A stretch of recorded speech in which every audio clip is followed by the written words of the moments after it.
it's a ticket talking Mazda for the biggest. That's a comma and a comma and a comma. Gotta get it. And it's a ticket talking Mazda for the biggest. That's a comma and a comma and a comma. Gotta get it. A comma and a comma and a comma. Gotta get it. Comma and a comma. Gotta get it. And it's a ticket talking Mazda for the biggest. That's a comma and a. Hey everybody, welcome. Happy Sunday, everybody.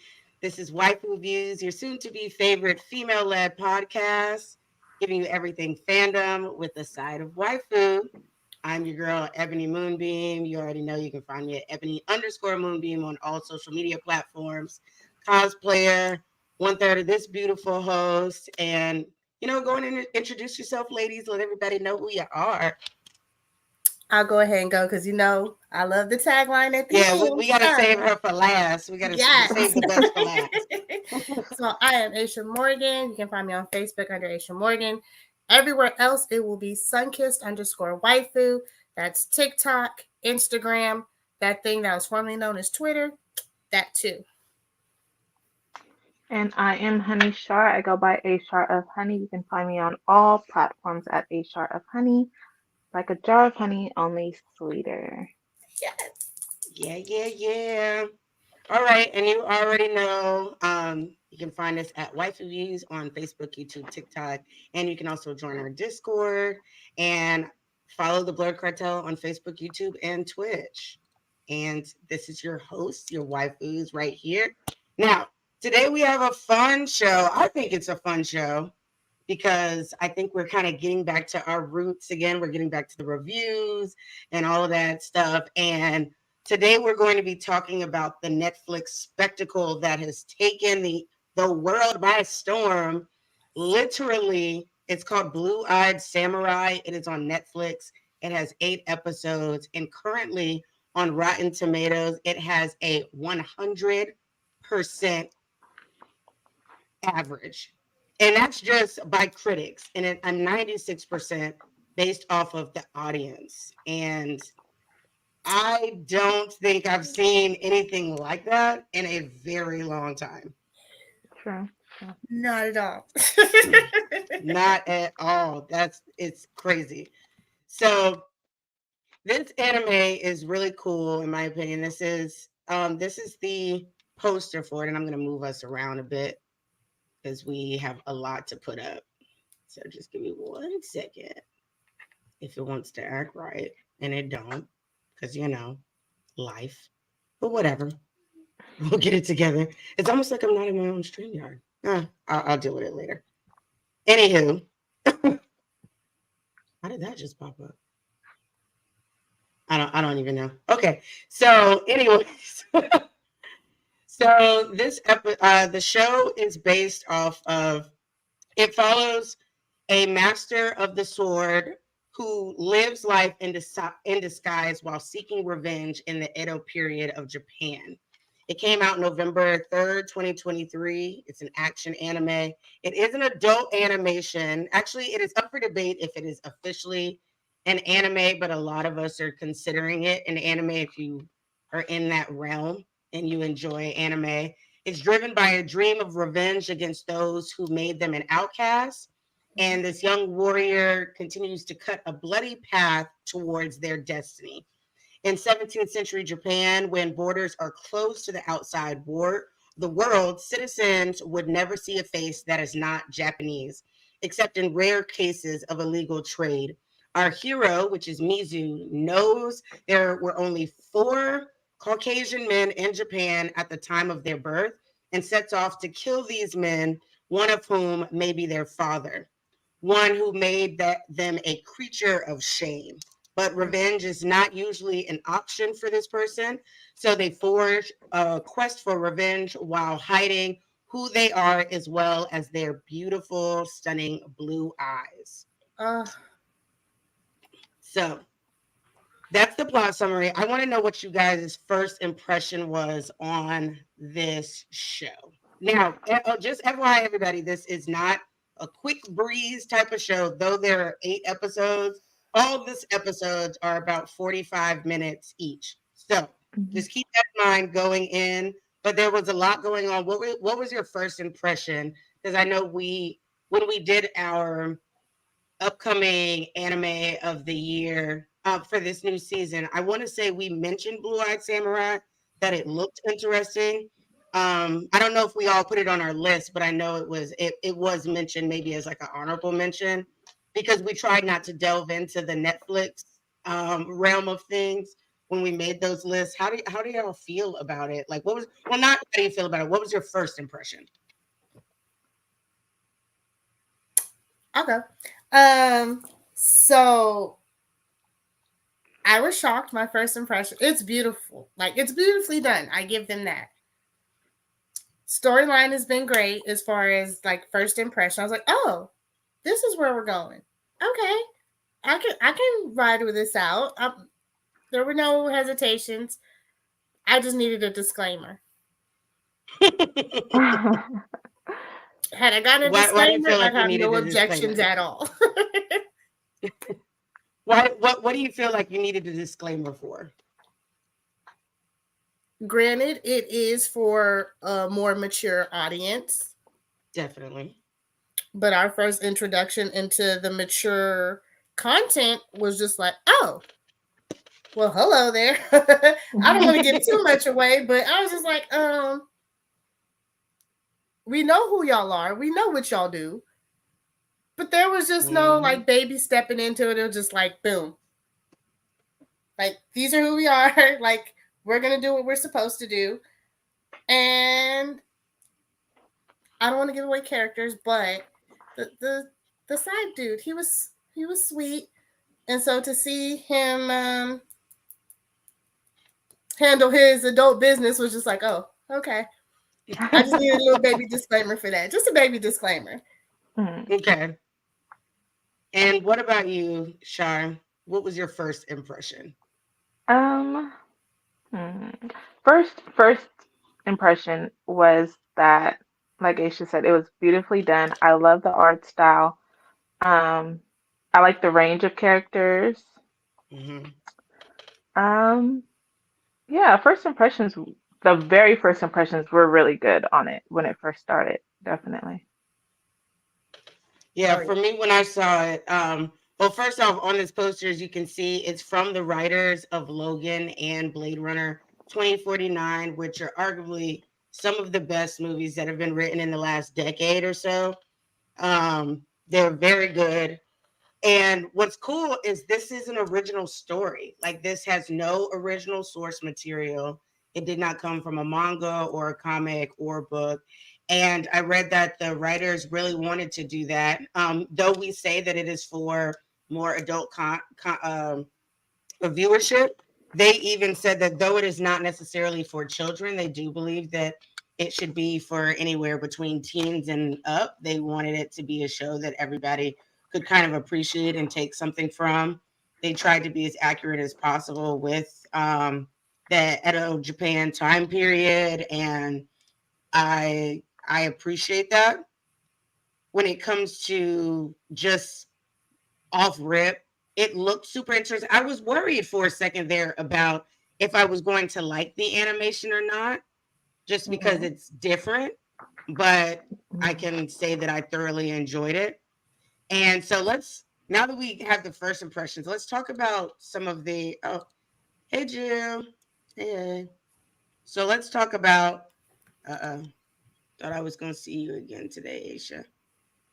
I'm sorry. Only got a 1 day pass. Whoops. Yeah, next time. Okay, so this is Mizu. Mizu is our main character, and of course, this is Mizu.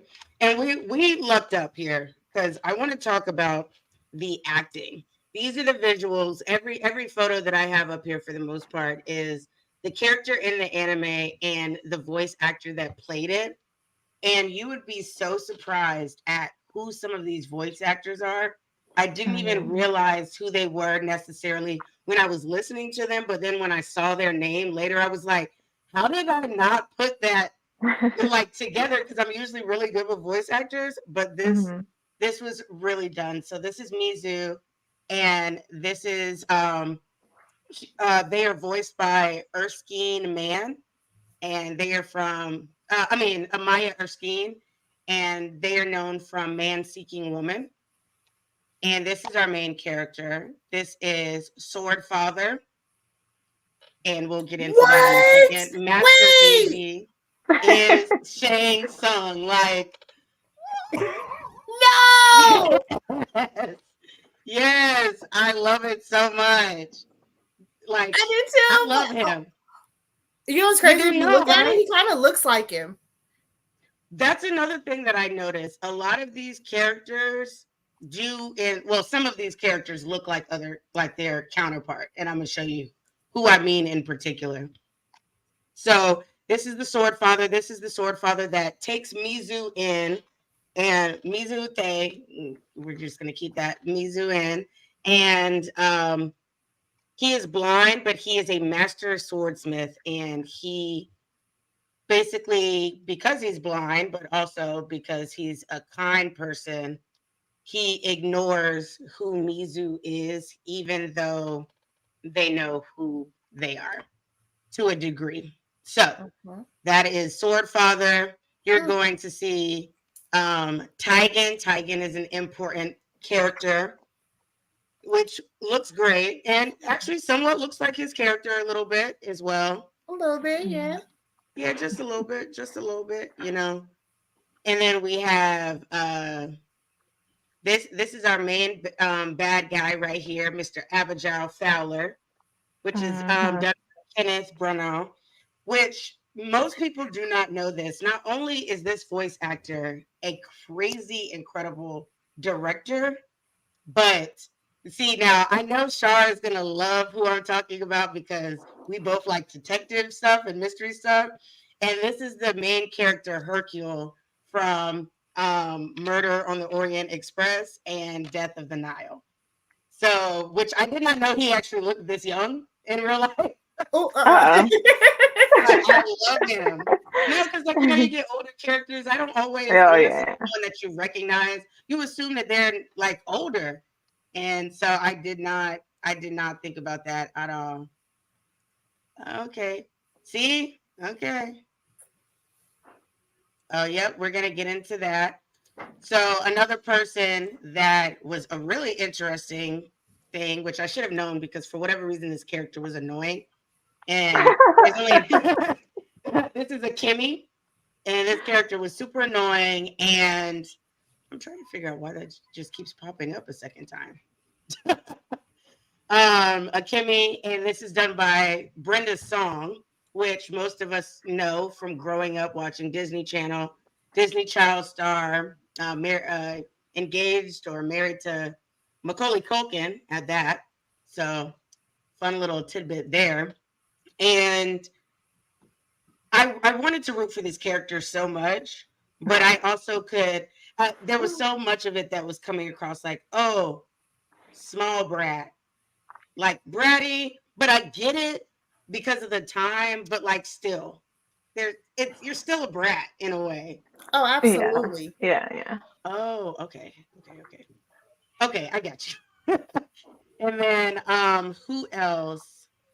We have Ringo. This is the side character.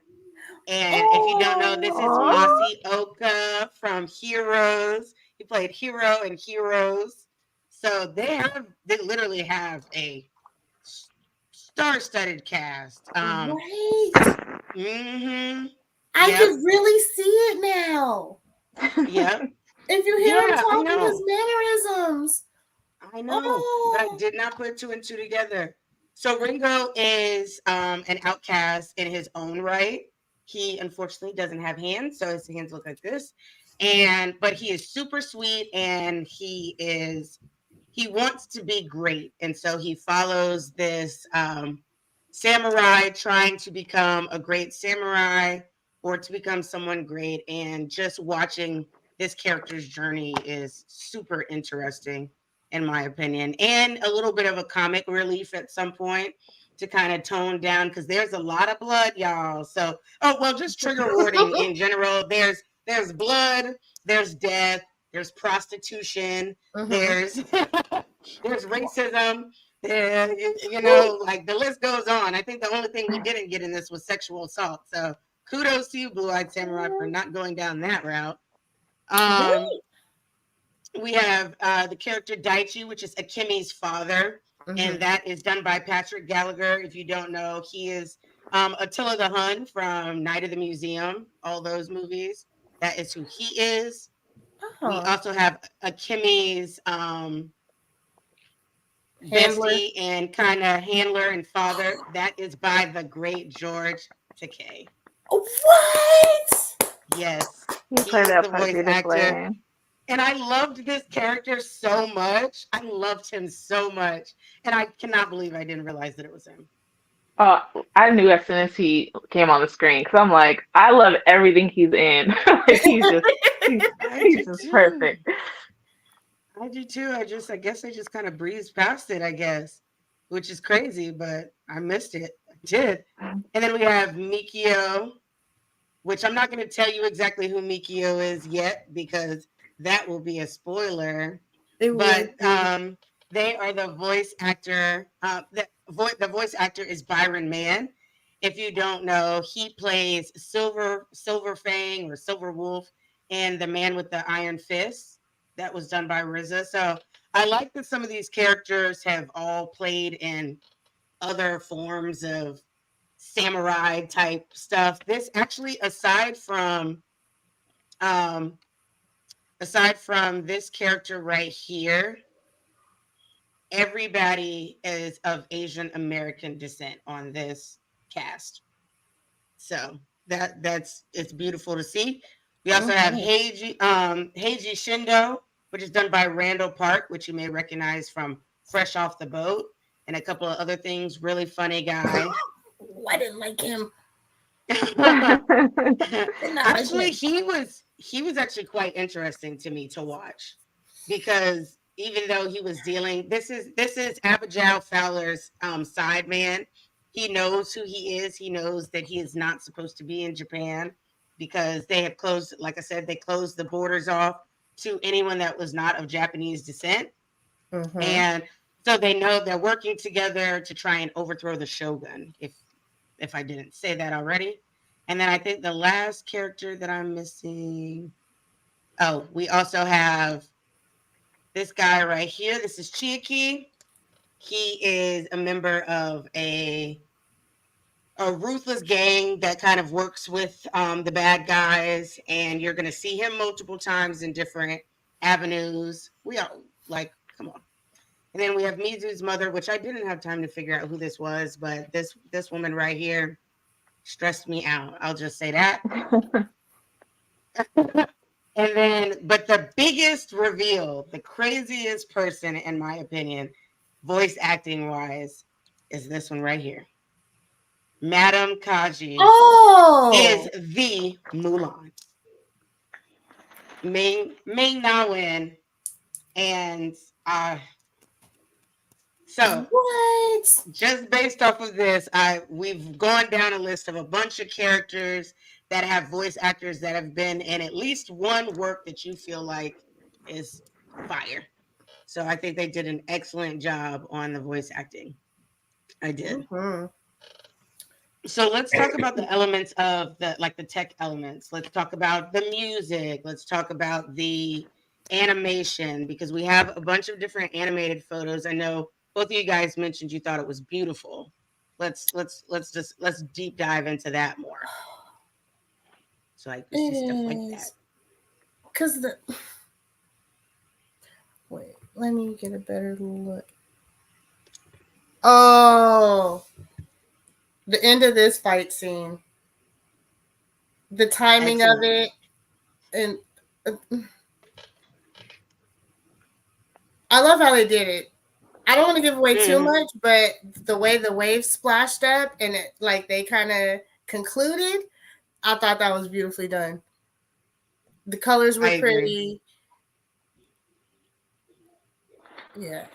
I will say for anime, this had very good, or for just an animation in general, it had very good fight scenes.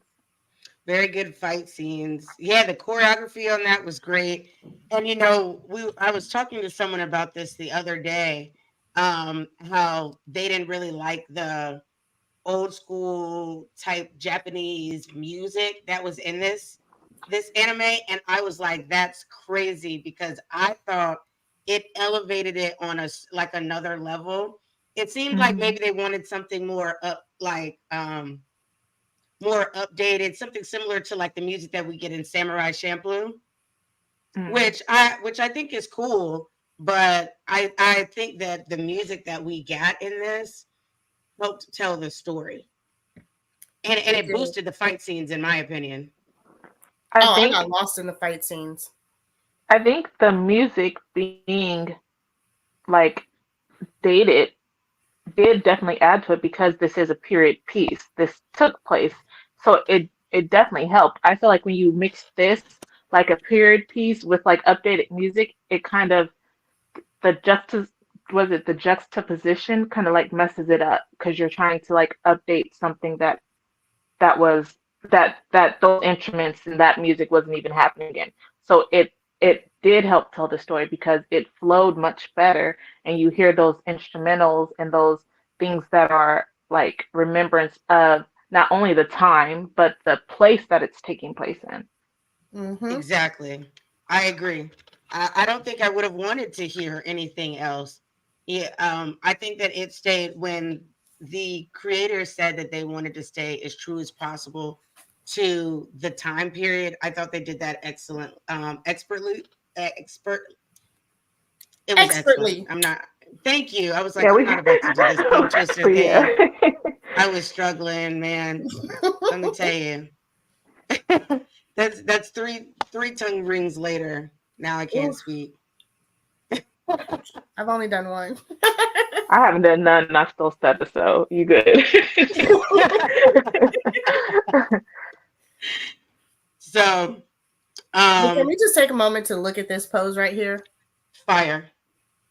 First off, this isn't the only crazy awesome moment in this scene. That's Not the at all. crazy thing. That's the crazy thing. It looks beautiful and it looks expert. Cause see, right now it just looks like they're on a rock. It just looks like they're on a rock in front of the sun and stuff like that. And then all of a sudden, but really in the scheme of things, this is a whole freaking like mountain plain. And if they fall over, it's over. They're out of here. Right. And the crazy thing is, you would think she was training right here. You would think the character was training right here. But no. And then what's crazy is the fact that this is a whole fight scene. Like a full fight scene with other trained mercenary type samurai, and they are fighting in the middle like this. It's crazy. The whole show is insane, honestly. And I love that they don't drag them out too long. It's like the perfect amount. It's not too short to where you're like, well, that was a waste of time. And then it's not too long to where you lose interest. It's like, okay, when's this fight going to end? Right. Is there any character, who's your favorite character and who's your least favorite character? Let's go with that. I want to know that. You said favorite and least?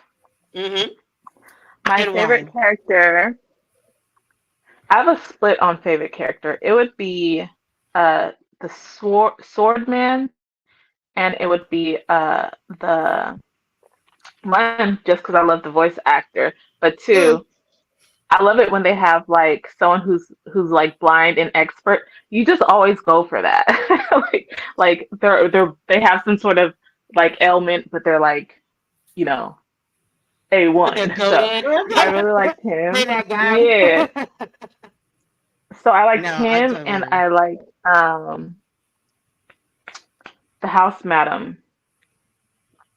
I thought she knew what she was doing. She knew how to play her sides. She was intelligent on the basis of everything.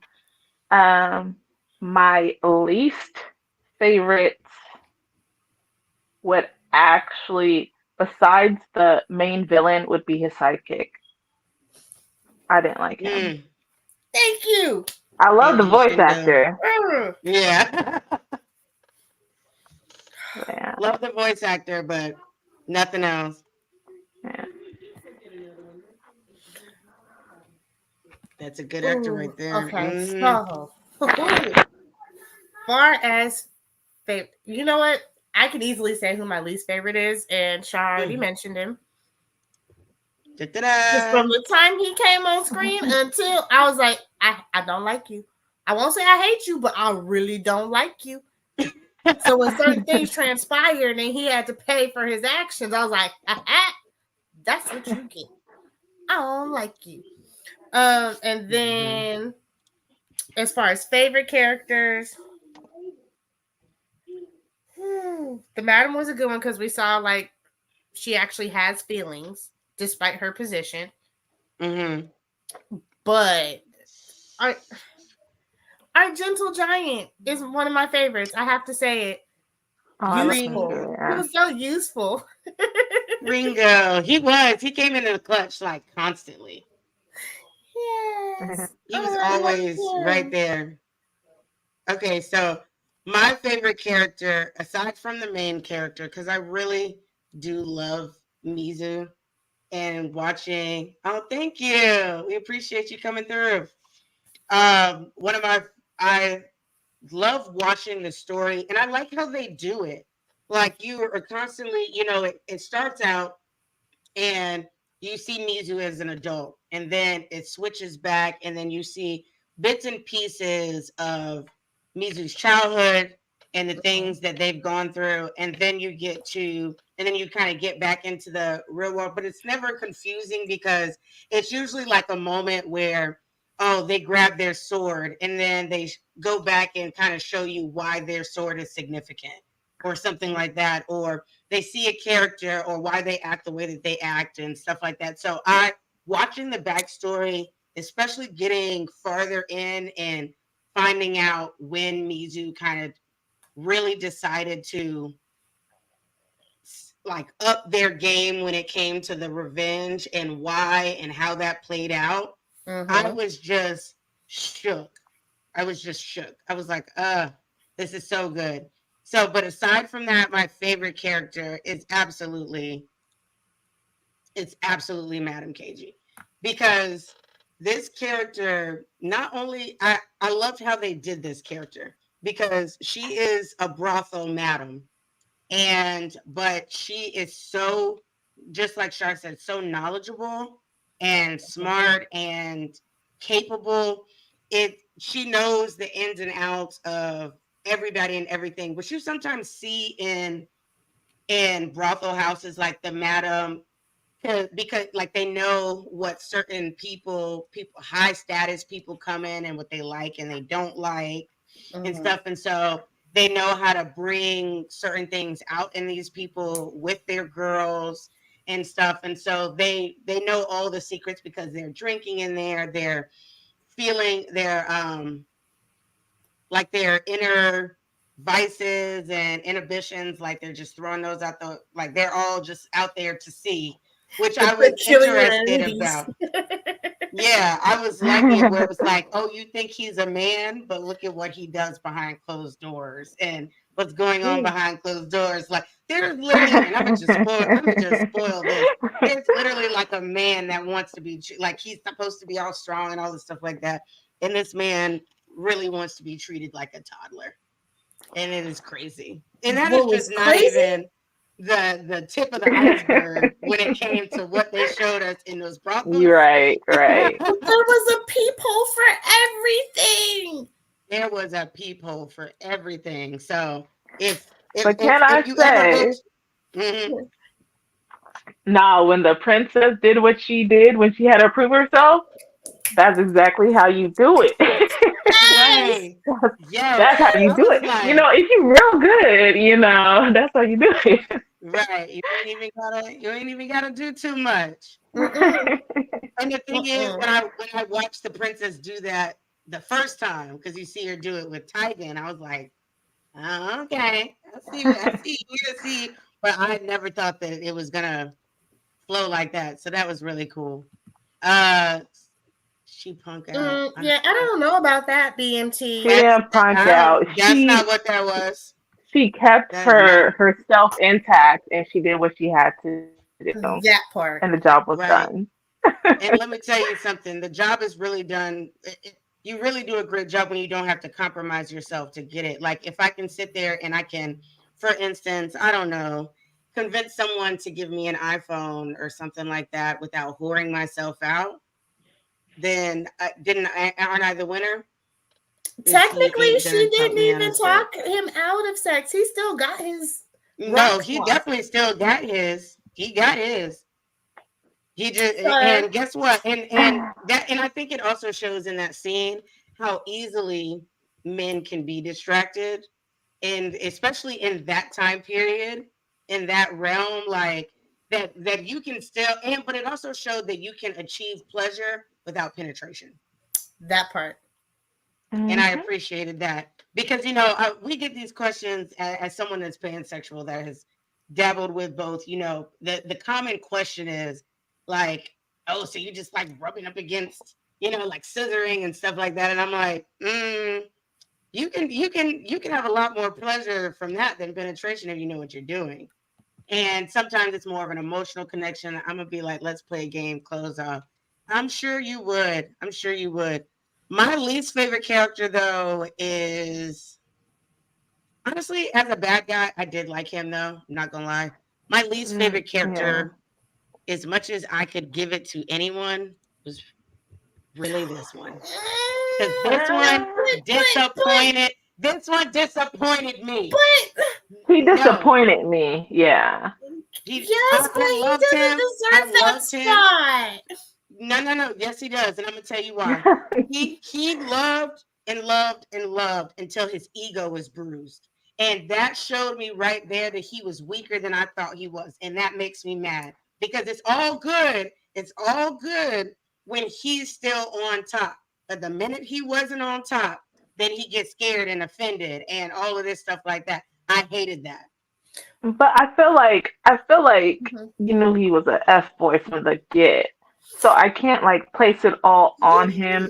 Like like I can't say that I was surprised. I was disappointed, but the way he acted towards her in the beginning, like just checking to see if she could be, like be good, like like that's all he was looking for, and then he fell in love or whatever. Mm. I kind of suspected he would, be a dud. I don't know how that character is right. He You can feel free wasn't, to put in but the comments, but they weren't right. they weren't, but it wasn't on him because I feel like the reason. Now, granted, this is going to sound like an excuse, but if your own person can whoop your behind, what good are you going to do trying to intervene? And you know what their skill level is like. That's teamwork. He That's could have. right. That's teamwork. Okay. Y'all could have looked at that as like now we're a real power couple instead Like, of dang, I not. ain't got to worry Oh about her. man, She can right? handle Instead, herself. Oh, thank you. I just feel like that shows how fickle people can be, as well as how and I don't want this to seem like male bashing because it's not. But it's I not do because I'm rooting for him. right. No, when he first was on the scene, I was rooting for him. I loved it. I was all happy, and I was like, "Oh yeah, yeah, this is a great person." But I think that you see this more common than not, where when a man feels intimidated by a woman, like things dynamics change. We not only see that she couldn't cook or clean, and he said he wanted his job back. That's not what happened. So Not we're at not all. going to do that. That's not at all what happened. we're we're about to moderate you, BMT, because you don't even know what you're talking about. we're on his channel. He don't even know what he's talking about. But that's not how that happened. And but I feel like, well, we see this in domestic cases. We see this in different things, that when a man feels like, or people in general feel like they no longer have the power over someone, or they're not, like, it's okay if we're right here, as long as you're right here. It's even okay if you're right here. But then the minute Mizu showed that they were really that thing, then it was a problem. Then it was a problem. And I still want to know. I still want to know who ratted who out. I know who Still did want it. to know who ratted who out. It could be the I feel like it drug was addict. 50-50. It was 50-50. I feel like both of them did it because it could have been the drug Yeah. addict mother. It could have been the prostitute and opiate loving mother. Or it could be the I really think it was her. I don't know. I feel like it was both. I feel like every she time probably did it Mizu didn't first. do something right, she well, why didn't you do this? Or like she was in the corner just nagging. Like she just didn't approve Yeah. of Mizu. Well, she did it so that she'd have a place to stay too. That's why she married them off or whatever. But then to me, the way she got money and stuff all of a sudden, I think she went first. And then old boy, after that whole situation, went and did it too. And it just. I think he was just guilty. Yeah, because when Lil Baby turned around, he showed up, saw that, and dipped. I was like, yeah. Either way, they're both guilty. They're both guilty of something. Yes, but I really think she ratted her out because she thought she had messed up the whole situation. I think but I think she ratted her out. Not necessarily. I think she was fiending, and he had convinced her. Both of them had convinced each other. They had decided and agreed on the fact that they were going to stop giving her money, a certain amount of money, to where she can keep going and get opiates and stuff. Listen, she was going to cook for them to eat and survive. What? That's not how that worked, but sure. She was doing it on her own anyway, so it was before. Right. Anyway. So wait, my question is, how was she even going to eat and survive, but he was giving her money to get food? Because he sent her to go get food. He just didn't give her no money for the stuff she wanted. Yeah, I love that you just did that. What? I'm trying to figure out who he's specifically talking about. Is he talking about Mizu or is he talking about Mizu's mother? Oh, I think he was talking about neither one of them, in my opinion, were giving golf for food for anything. So I'm confused. Well, the mother mom wasn't sleeping with a man. The mom was at first, wasn't she? Sleeping with the man? No, she was selling herself. Oh yeah, she was definitely a prostitute at some point. Yeah. I thought that's what he was talking about, but I'm not sure. Yeah, I feel like she was retired after that whole situation. She got set up because they got together. So she didn't have to do any of that. She was basically living free. Mm-hmm. And was still getting money for her extracurricular activities. So, I don't know. But yeah, that's why I don't like him. I'm sorry. I just have a strong issue with weak men that like I'm always going to be there. Like if your ego can be so easily bruised by something that you decided this is now before they were married and Mizu wounded, she wasn't making no money. Yeah. But that's because she was a whole prostitute. So I get that. I'm confused by BMT at this point. Like, pick a side and stick with it. Yeah. But for me, now I lost my train of thought. I don't even remember what I was saying. Oh, the ego thing. Like, first off, another thing that bothered me about that situation, and it was something that he brought out. It was something that he was asking her to bring out. He was saying, I don't want to change you and this and that. Show me your true skill. And they're like, I don't know if you want me to do that and stuff. And then he was going hard. He was like, well, I'm going to go hard. Okay, so you just want me to sit there while you go full strength and let you not only think that you can beat me, but actually like you trying to hit me and stuff. No, if I can beat your ass, I'm going to beat your ass.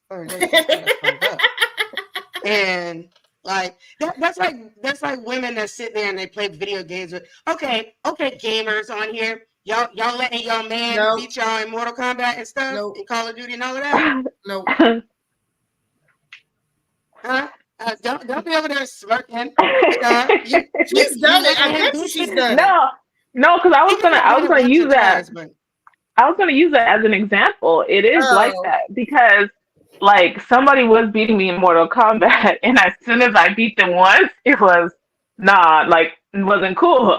So it is like the same kind of premise. Like once you show that you can beat them in something they're good at, that's when they have an issue with it.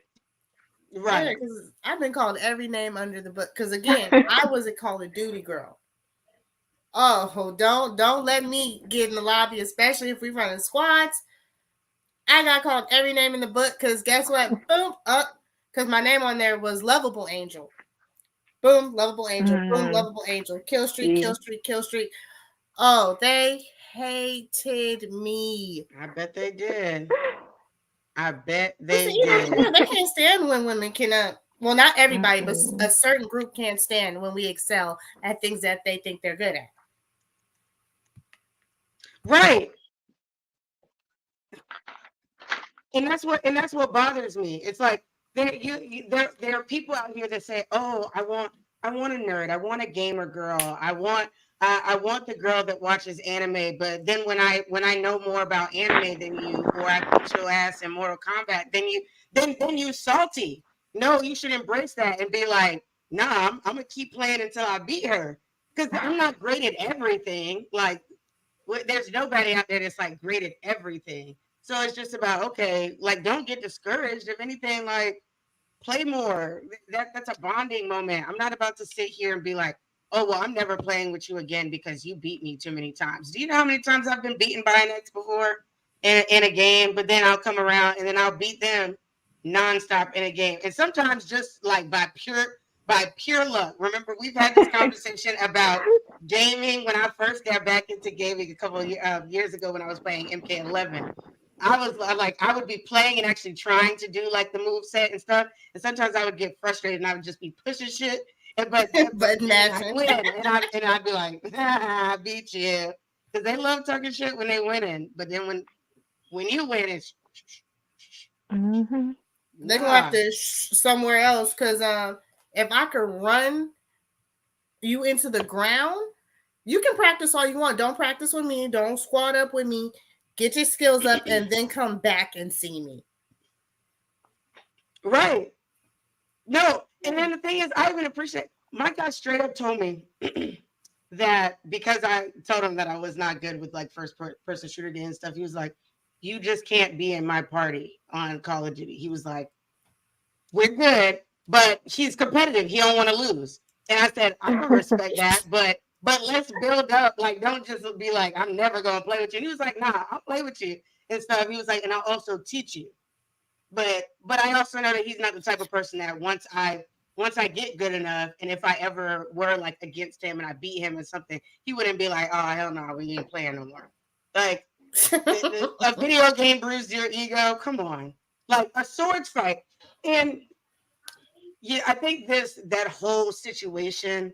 One thing I really love about Blue Eyed Samurai is they did an excellent job, in my opinion, of shining light on things that not only were very prevalent then, but still very prevalent today, without kind of bashing other people in the process of doing it.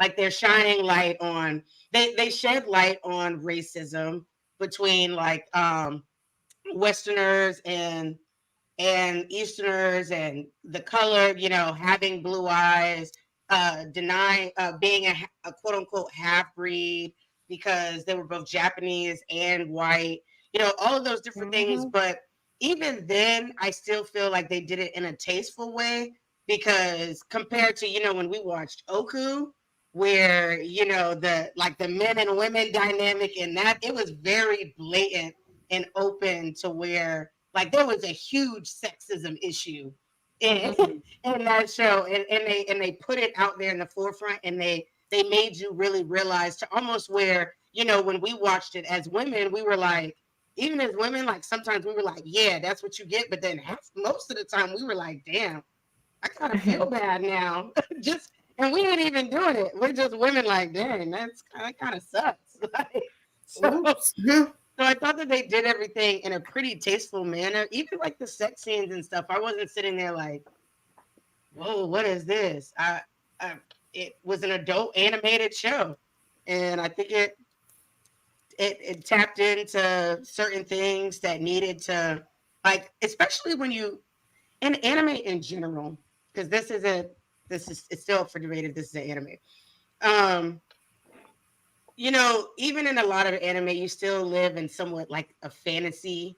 Even if it's still based in real life, they're not always staying true to what was going on during the time Okay. and stuff. And so I appreciated this. Like, we're not going to act like they didn't cut off Japan from white people and they didn't like white people. They're like, no, we're gonna let you know and we're gonna talk about it.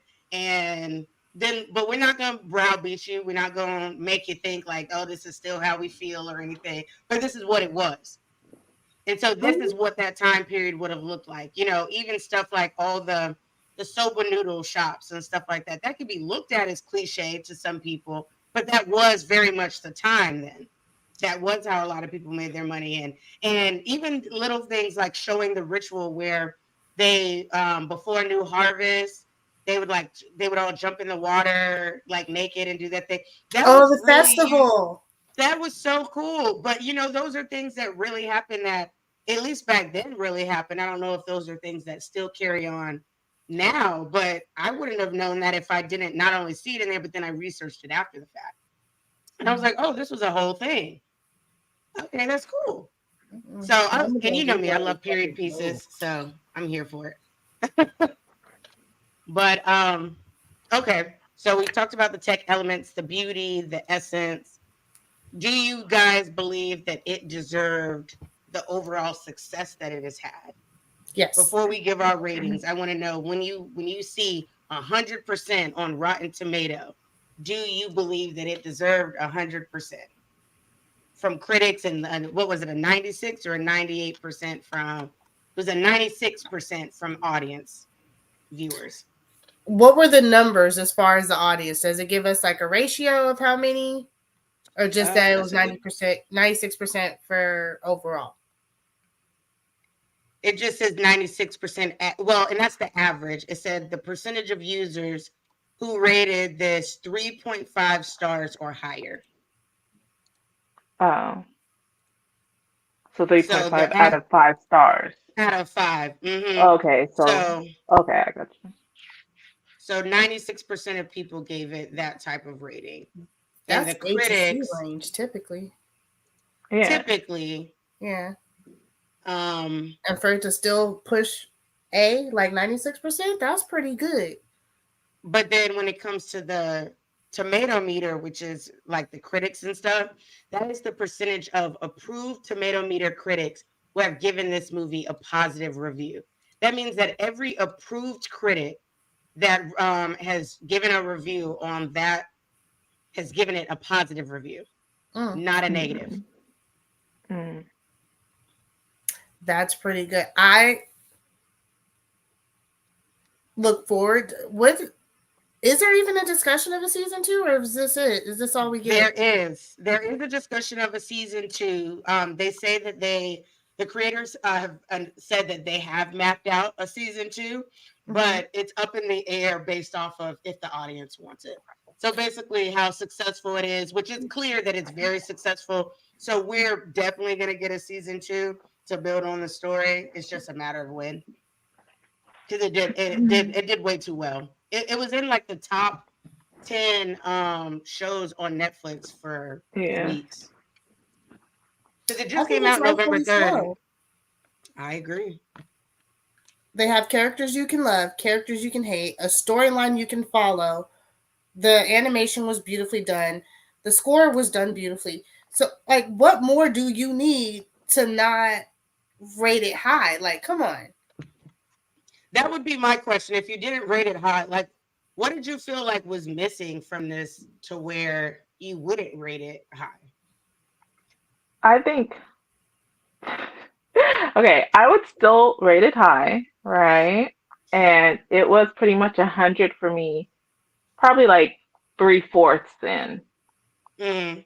That the ending is what kind of threw me, because I feel like, one, I wish someone would have died that should have died. I feel like the main character went about what they did in a way that I wasn't expecting from how it led up. Right. I also feel like she shouldn't have left homeboy there by himself and old man.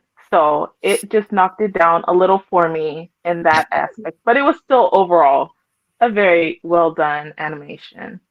But I could see if someone didn't like it for those reasons towards the I end. can definitely see why people wouldn't like the ending, but I'm gonna be honest.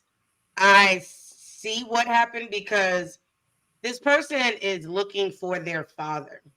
And after talking, even if you don't trust this person 100%, you still know that out of the four white men that were in Japan at the time, you've already killed one. And then this one is telling you that it's no one, because there's four.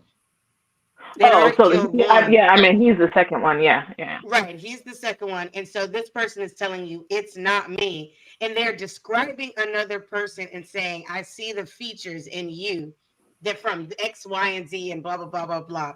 Even if you don't fully believe them, this person is the only person that knows where to find the other two.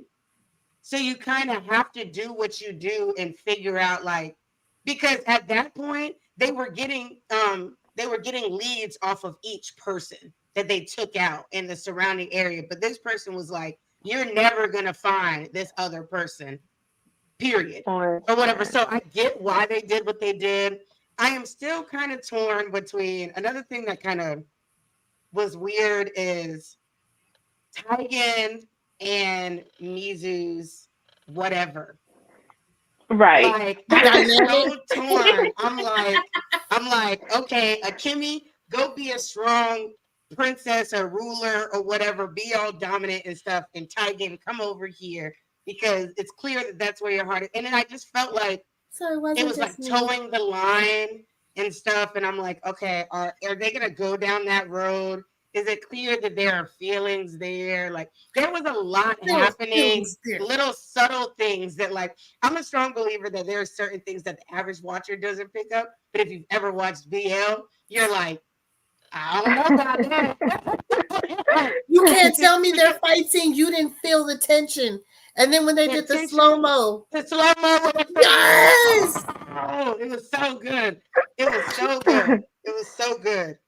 And especially in not Japanese animation, because BL is super popular in there, but specifically like Chinese BL, it is very modest. Like if you don't read the source material, sometimes like you don't see sexual encounters between the characters. You rarely even see like a kiss or anything like that. So if you watch like Heaven's Official Blessings and stuff like that, you pick up on the little nuances that are ways of them showing that they have affection for each other or caring for each other without them outright stating it. And so now because of that, I'm able to, because you get used to it and you like say, okay, this looks like this, or this is definitely more than friendship or whatever. I could see it in this situation. And I'm like, okay.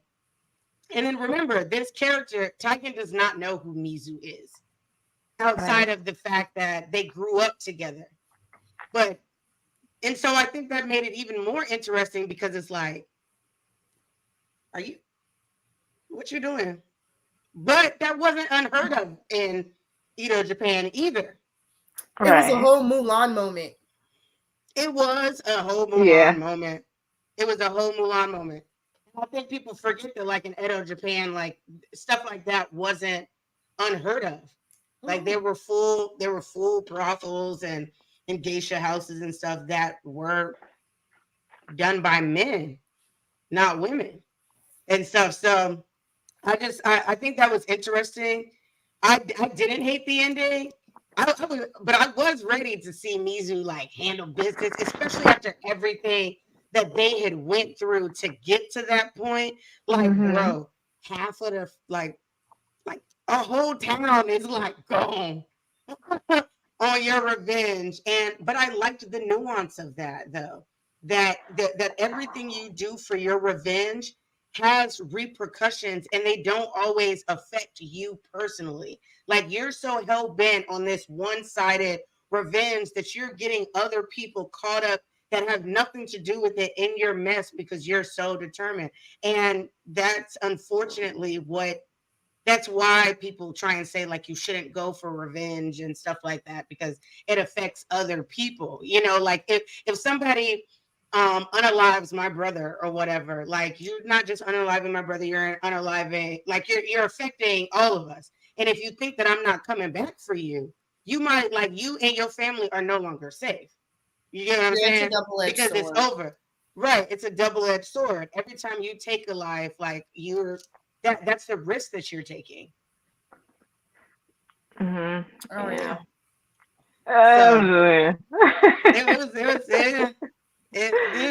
Yeah, that's the best way to put it. Okay. So, final recommendations. What out of five stars, 5 oohs, whatever, what are we giving it and do we recommend? Go. 4.5 uwus and definitely recommend. Okay. I'll say definitely recommend. I'd give it like a I'm gonna hate my numbers. A 4.2, 4.5 maybe in there. Yeah. Okay.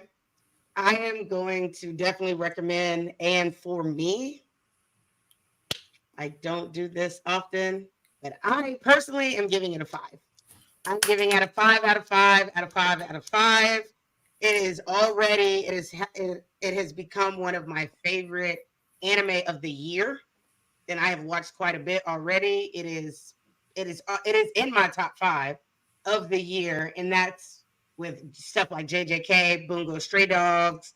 Heck, if you count last season, Hell's Paradise, Vinland Saga, like it's up there for me.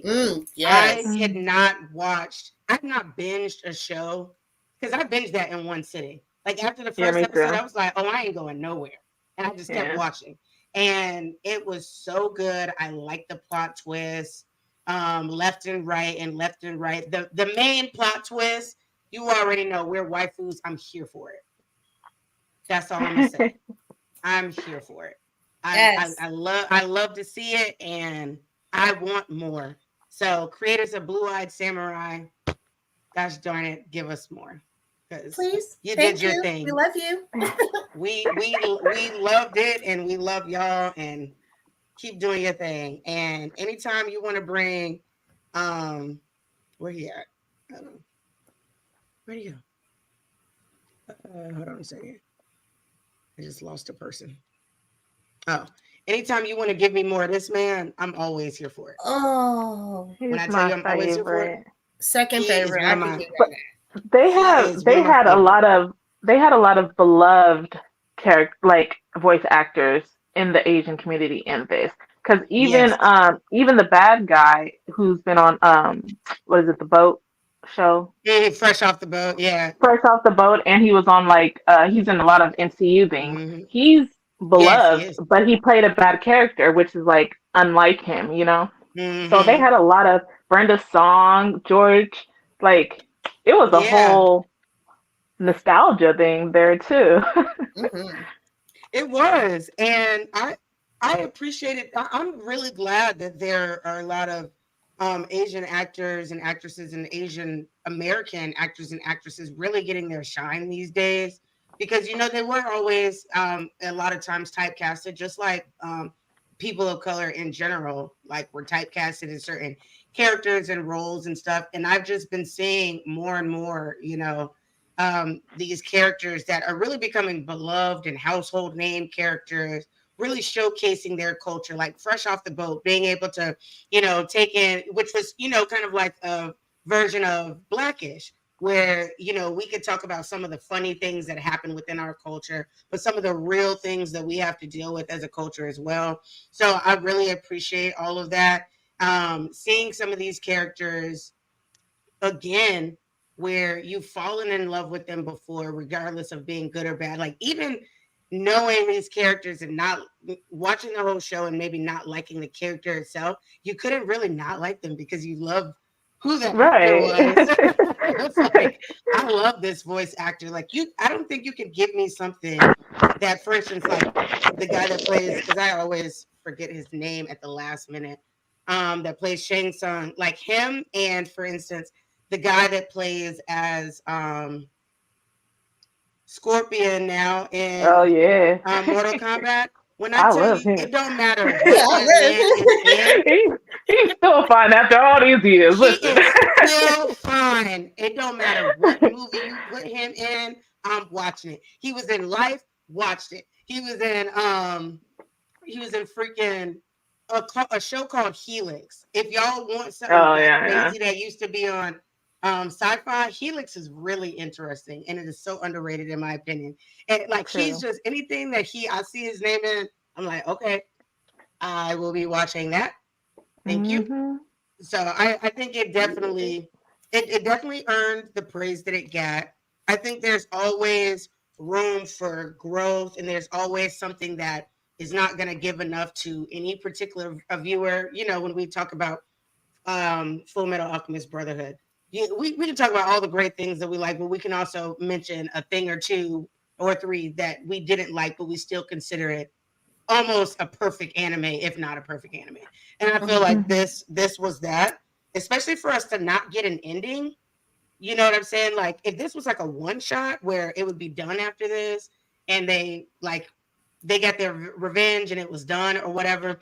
But there's still more to grow and gain from this story, and we still think it's this good. I'm impressed by that. Because me and Shar, you know, we talk about great stories have what? A middle, a beginning, a middle, and an end. So the fact that I can give it a 5 out of 5 without truly getting an ending, I think says a lot. So I really like that. So everybody, we loved Blue Eyed Samurai. It's on Netflix. You have no Yes. reason not to watch it. If you like samurai shit, good. If you like plot twists, check. If you like blood and gore, check. If you Triple like check. great visuals, check. If you like adult animation and some sex scenes, check. You know, it has a little something for everybody. You like a little bit of Right, comedy, check. right. So go check it out. It's 8 episodes. If you're a binger, you can binge it in the day, but you got to start early because the episodes are 45. Actually, I Except for think that the first one. longest episode is 48 minutes long, and I think the shortest one is like 35. But majority of them are all in the 45-minute range, and we highly recommend. So now, now that that's done, we got the hard work, and surprisingly, we did an hour on that, which I'm not surprised because the anime was just that good. But we have a fun little topic. Well, I don't know if it's a fun topic, but it's a topic nonetheless. We wanted to talk about something that was shared online. Let's move us real quick.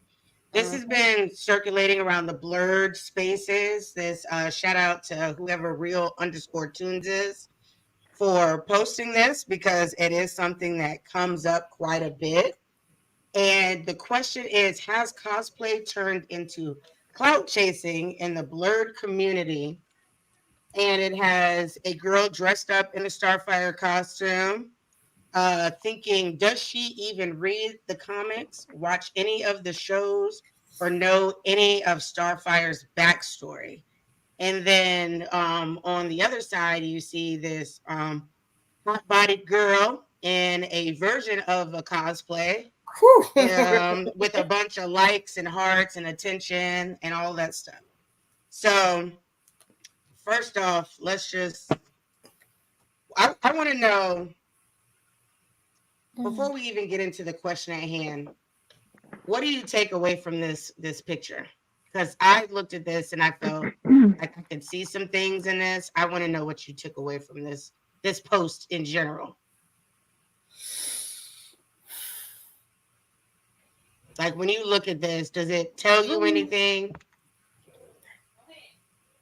From my perspective, it does. Because I will say normally if I were to dress up as anything, it would be a scantily clad version. It's not fully clothed. I'm not wearing a full bodysuit. I've done it once, but it was skin tight. Harley. So you kind of got to do what fits your aesthetic, really. Because for one, we all know Starfire is an alien, for one. She's not white. She's not black. But yet there's going to be people who argue, oh, you can't cosplay as that character because she's not black. Technically, she ain't neither one of them. If we're going to get down to the nitty gritty of it, and I hate to say this, because we do get enough flack from men in themselves, but women are quick to tear each other down faster than the men are quick to tear us down. Oh, that's not even up for debate. That's not up for debate at all. I asked about the artwork because I feel like this particular, and y'all can correct me if I'm wrong. I think it's painting a very specific picture that both taps into people's insecurities as well as the stereotype of what a real blerd / cosplayer is. Because when you look at this, I feel like this was drawn a specific way for a specific reason. So you see the girl on the left, the one that's thinking, what would be considered a true blerd. She's in, for the most part, the truest authentic form of the cosplay, aside from like her hair. But I want to point that out. She has her natural hair, and she has on glasses. Her boobs aren't pushed up or whatever, because anybody can make their boobs look like with the right bra, no matter how big your boobs are.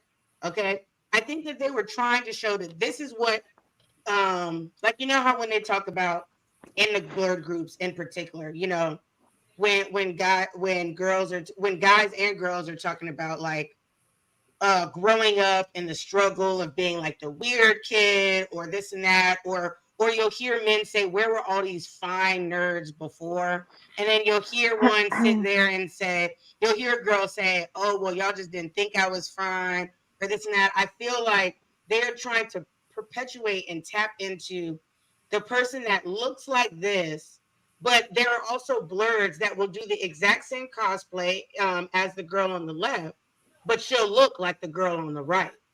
Like, I was never the person that was out. Like, my hair is curly, but, you know, back in the day when we was growing up, that was the age of creamy crack. So I wasn't walking around with my hair curly. I was walking around with my hair straight or whatever. I've never been looked at where someone was like, oh, you're the weird kid or whatever. I was actually considered one of the more popular ones. I was a cheerleader. I did all those things and stuff like that, but I was still a nerd nonetheless. And I think that they're trying to bring in this, and I don't know if it was a woman that made it, like maybe this was a woman that made it that was more on the, that wouldn't be looked at like maybe a pretty girl, but not necessarily looked at as like a fine girl or whatever, like the nerd, like the fact that they put the glasses on her and stuff, as if like the pretty girls, like all of us, like literally all of us, I think, wear glasses. I think the only person that actually wears them regularly, though, is Shar. And that's just because some are better at wearing contacts than others. And I wear my contacts majority of the time, or I'm just blind because I can't find my glasses, which I can't find right now. Or I whatever, just but I think you're blind. Right. I'll be blind all day until I get in the car and it get dark. And I'm like, where are these glasses? Because I'm going to run into something. It's a little too dark right now. And stuff. But it doesn't change the fact that that's who we are. I think that I didn't like the visual of this. It made me feel a certain type of way because I feel like this constant, it's always like,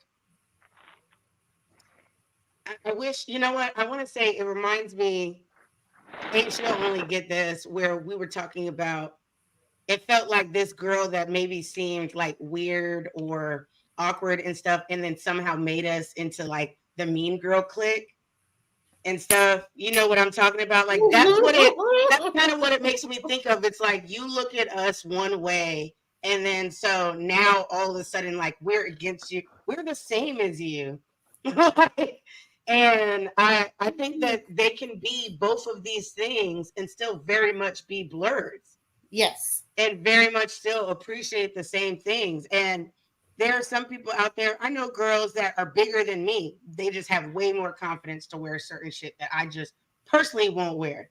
That isn't me thinking that they're prettier than me or that we're on a different level or whatever. We just have different tastes and different views on our own personal body. Some people have more insecurities, where some people have more self-esteem.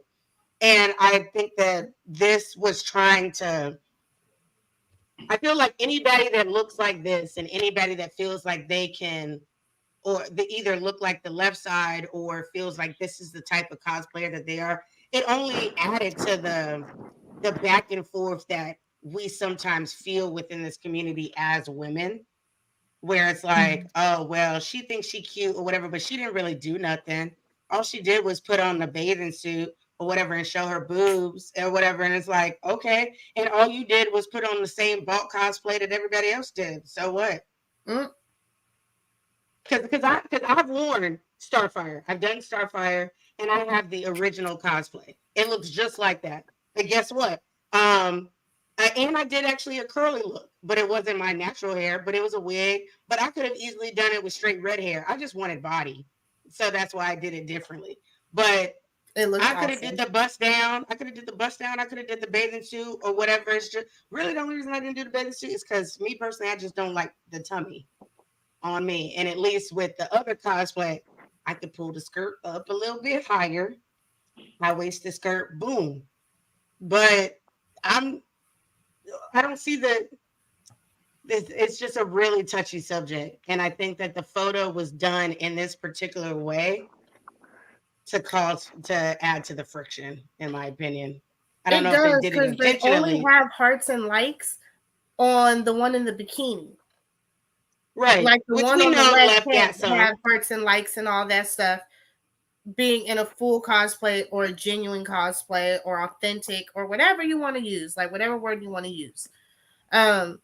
They could have easily shown that she gets hearts and likes too, but maybe she Just just not doesn't as feel many. it's the same. Right. Or just not as many or something like that. Even posing it like this, like she's sitting there with her phone up and stuff like that. Oh no, it was weird.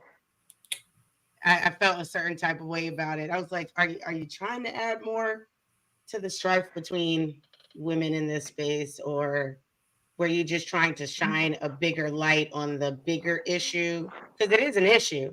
Mm-hmm. I But feel like I feel like the creator is known to kind of post these kind of things and stir the pot without saying they're stirring the pot. Um, but I don't, uh, this whole image is just like off-putting for me. Like it just uh gets on my nerves. yeah, Like, why it couldn't it be definitely vice was. versa? Because Hmm. honestly, if one, you don't know if the person in the bathing suit had just lost weight, if she's a late bloomer, whatever, and she could just be feeling herself in that moment, like, and decided, hey, this is my first, I want to wear this, and I think I look good. The Mm-hmm. same with the Hmm. person who's covered up. This could even be modesty is different for everybody. People have different versions and meters of modesty. Hmm. I depending on the day, I'm either one of these. Like, I could go either way, Right. depending on the day. So it is very much stirring the pot to make it seem like this. And honestly, most of the people I know dressed in the bikini are the ones who know so much about comics, anime, everything because again, they were late bloomers. They just sat Hmm. and read and watched and are fanatics and everything about it. And they just happen to also like lewd things or to dress however they want. So, Right. yeah, Yes. the whole image is just off putting. I agree. So okay, let's start with the main thing. So I'm gonna read off the definition. Actually, I want y'all to tell me what you think cloud chasing is, and then I'm gonna read off the official definition of cloud chasing. Um,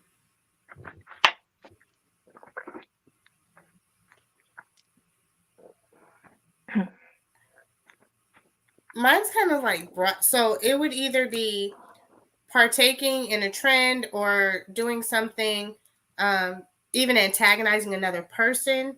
to further yourself, even Hmm. though that may not be how you feel. Right. Okay. What about you, Sean? um, Cloud chasing is people who want to like attain some sort of notoriety or fame by any means necessary.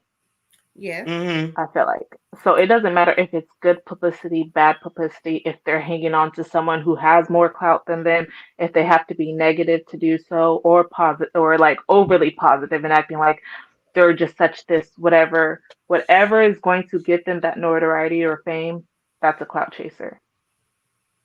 Okay. Oh, girl, you see, you put it better.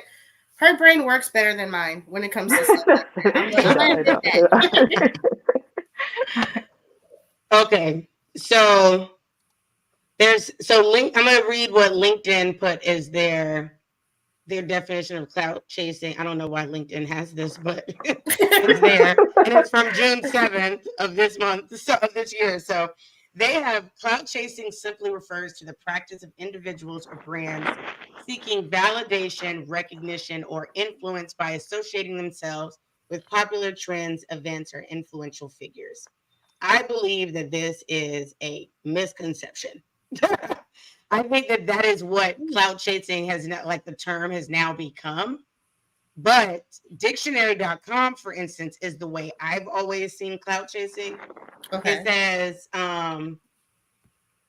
It says sometimes it's used to refer to the act of pursuing fame in any way, or the term clout chaser is most often applied to people viewed as attempting to increase their own fame or influence by trying to associate or engage in conflicts with the more popular or famous or someone more famous than themselves.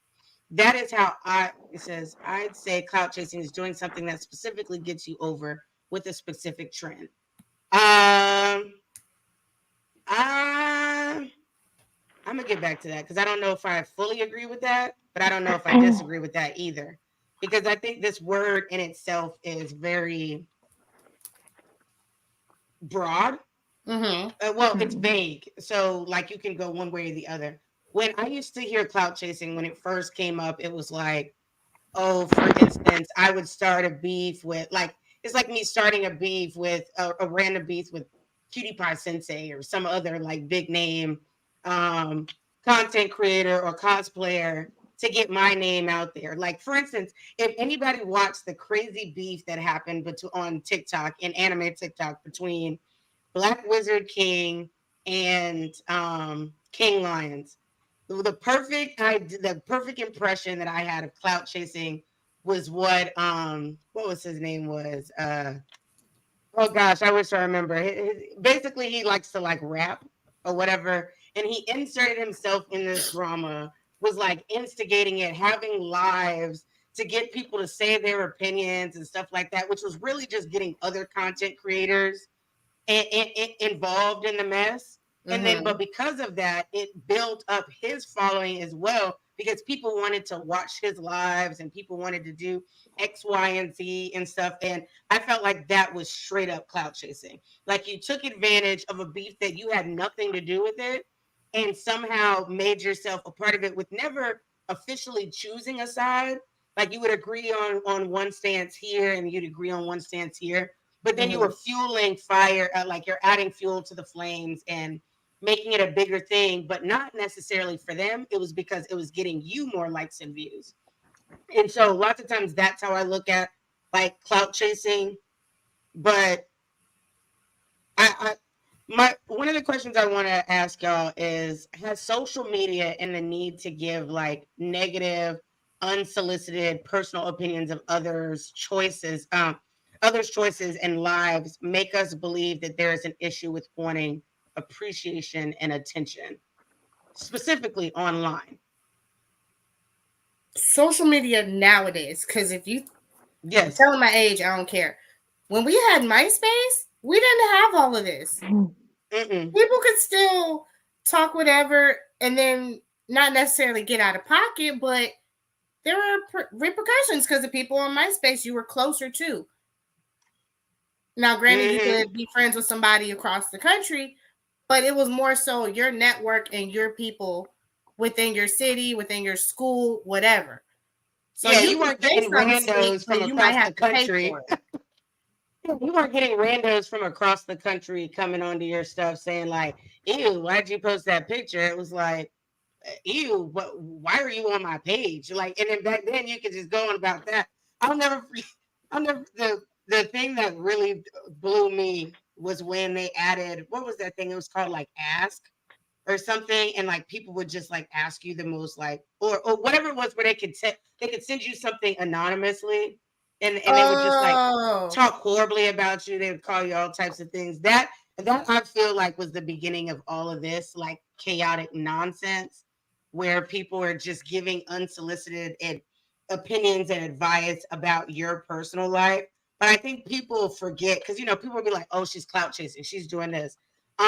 Social media now, it may not have been when it first started. Like when Facebook first started, for all of you youngins out there, Facebook originally was a networking site. You started it in college and stuff like that, and that was to help you network with other students around the country. That was supposed to help you with your businesses and get your name out there and all this stuff like that. It was not necessarily for you to share your bikini pictures outside of the pool and all of that stuff like that. Not necessarily. That was a part of it, but it started off as a platform to network and all that stuff like that. And but nowadays, I'm sorry, but there's a lot of things that I've done that I haven't necessarily put on social media, but that's more because I'm lazy, not because I don't want other people to see. But best believe, if I take my ass to Dubai, I want everybody to know.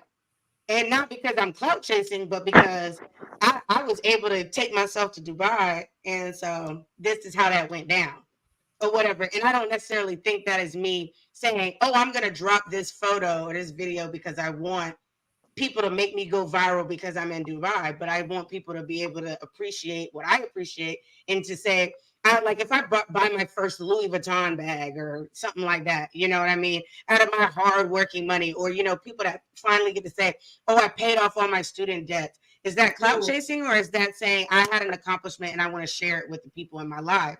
And that and part. then the whole liking and love system, the liking system is based off of giving people validation in some form or fashion.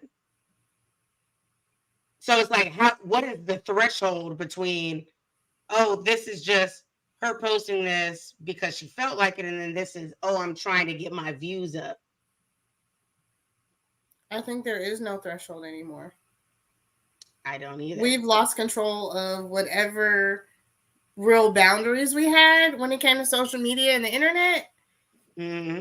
and we can't reel it back in. It's just, we just got to ride it out. I agree. I do. I really do. So with the cosplay conversation, what do we believe the rules are to cosplay?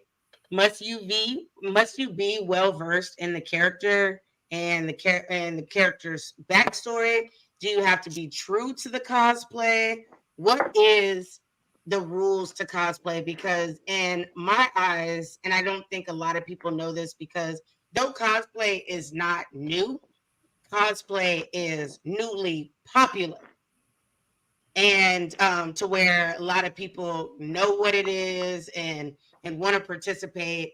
And I think people fail to realize how many different forms of cosplay there are. There's closet cosplay, which is typically on a budget.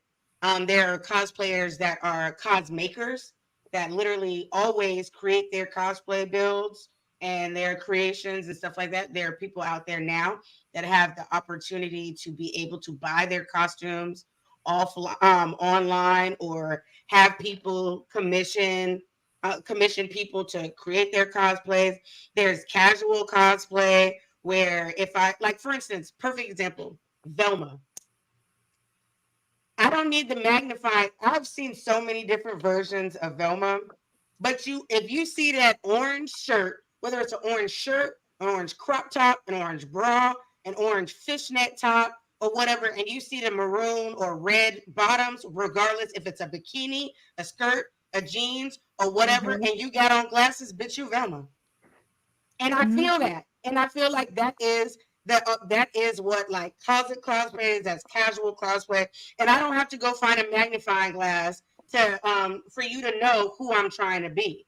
Like this girl in this picture, she has on a blue bikini, but her thigh high boots or whatever have the accent strip. She has the armband or whatever. She has the green stone in it. I would look at that and instantly think of Starfire. She has the red hair. I would think of Starfire. I wouldn't just. So I think that there's so many other ways that you can.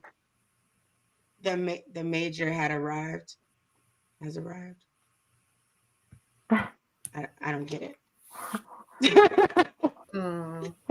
Like the major, I don't know. But yeah. So when people are sitting there saying, like, looking at her and thinking she's not really cosplaying, I don't think that's fair. I've literally seen a girl that, and she's popular too. She has on the glasses, she has the bob, but really the only thing you're focused on is this crazy bent way that she is, where like you can see her ass and like all types of shit. It's like she's posed very sexily, but she's like looking for her glasses and stuff. And it's like, but it is still cosplay because guess what? Velma does still look like she still does that. She does that. That is Dora's a thing. a good one too. Say that again. Dora. Oh, you see the short wig. You see the pink top. Like, I saw that. I haven't seen a sexy Comic-Con. Dora yet. I was like, we don't want to. I was like, I have not seen a sexy Dora yet. Only because I actually saw two people cosplaying as Dora at LA Comic-Con. Now, one was a little petite, something else. She was cool. It was cute. The other one gave Biscuit vibes. If you've seen Hunter x Hunter. Oh. Okay. So it was a dude, and he had on the whole Dora thing, but he was buffed out, but you still knew he was Dora. Oh, a perfect example. I'm glad you brought that up. Gender bending cosplay. That is a whole thing where men dress like female characters and females dress like male characters. Like that is not unheard of. So when you get into like the whole conversation of being true to the cosplay, what does that entail? Because if that's the case, majority of us cannot cosplay anybody unless we are Asian. I mean, at least in the anime community, we can't cosplay damn near anything unless you're Asian. Yeah, because if we were going by that standards, just off Naruto alone, the only people we could cosplay are the Cloud Village. That's it. Yep. That is our limited selection. So what do you think is what do you think is not cosplaying? Do you feel like, because cosplay, people forget the word cosplay is literally costume play. So as long as you're in a costume playing a character, you are technically cosplaying. And that's what I've tried to tell people for years. Like majority of the time, like people that don't understand cosplay or think it's weird, I tell them instantly, if you've ever dressed up for Halloween and walked around like that character, you're cosplaying. That's literally what you're doing. You're cosplaying a character. If you've ever dressed up like Wolverine and walked around with your claws, you're cosplaying. That's what it's not consistent, but you've done it. Right. Almost everybody has done a cosplay at some point. People don't dress up like Power Rangers and just walk around like normal people. No, they'd be like, it's morphin' time. That's cosplay. Facts. You pose like you're fighting. Guess what? You're playing the character. Yep. Unless you're sitting there dressed like Raven and you're walking around like a normal person, I guess that could just be putting on a costume, I guess. That would be like dressing up like Raven and then acting like Starfire. Yeah. Like your actual personality is like Starfire. Yes. And so you just give off that energy. You don't pose like her or anything. Nope. Oh, God. So do you feel like we need to, do you need to be versed in the source material? Because for me personally, and I've said this, but I don't use this as a rule for other people. personally, I don't buy merchandise, and this goes past cosplay. I don't cosplay characters that I haven't watched or read. I don't purchase merchandise for stuff that I haven't watched or read. So I'll see a character that I think is cool, but I don't personally buy that stuff. Like the only like I wouldn't buy Ghibli stuff until I watched Ghibli. I deliberately did not buy anything One Piece related until I got to Wano. But a part of that was because I knew that there was so many cosplay opportunities within One Piece that to keep me focused and motivated to finish, I told myself that I was not allowed to cosplay any of these characters until I made it to Wano. But that was just something that I put on myself. But I don't sit there and look at someone walking around with an anime t-shirt. And I think this also goes back to a lot of the women not quizzing and stuff like that. Like if you like it and that's something that you're interested in, that's cool. Like I don't have to, I can see a character and be like, oh, that would be such a fire character to cosplay. But and I think there's a lot of people out there that's like, this character just looks cool, so I'll cosplay them. That's just me personally not wanting to do it, but I don't judge other people if they don't read the source material and stuff like that. But that's just because I'm a strong believer that I let people do whatever the hell they want to do. It's their life. You dressing up like this character don't affect me at all. No, you're right. I kind of did the same thing because before we started like doing our cosplay for Halloween, I had posted about what characters I should do. And one character that I thought had a fire look to her was Morrigan. But I've never actually dove into who she is, where she's from, all of that, which is why I didn't do her. But if once I get that in here, oh, trust and believe, you'll see that coming. No, I agree. I haven't done Morgan for that exact reason. I have not done Bayonetta because I haven't played it. I haven't played the game, like not once. So I'm not about to sit here and cosplay it, but that's just something that's personal to me. I want to be able to truly involve myself, like immerse myself into the character. And I just personally feel like my cosplays do better when it's a character that I know a lot about of. So then I know how to act. I know, even when it comes to like my TikTok videos and stuff like that, I can get into character better if I know the person. So then I can also choose better sound. I can choose better sounds and stuff like that. Like it's easy for me to be like Harley Quinn or Poison Ivy because I've had so many different experiences with those characters. But have I read every iteration of Poison Ivy and Harley Quinn and Catwoman? No. Have I watched every series that's had them in it? No. Have I watched a good amount? Yes. Have I read a good amount? Yes. But I'm not going to sit there. And that's why I feel like I can and do it. But do I know? And then even with comics, like when they say, do they know Starfire's backstory? There are so many different versions of characters. Which backstory are we talking about? Right. Are we talking about on Earth this, and this? Are we talking about on this? Are we delving into all the multiverses? Because if we're talking about even, for instance, the backstory of Wanda Maximoff, that's loaded. There's so many different iterations of her backstory. It's crazy. So which one are we following? The one you feel like it. Right. So Shar, you and I were talking behind the scenes, I think it was like 2 days ago.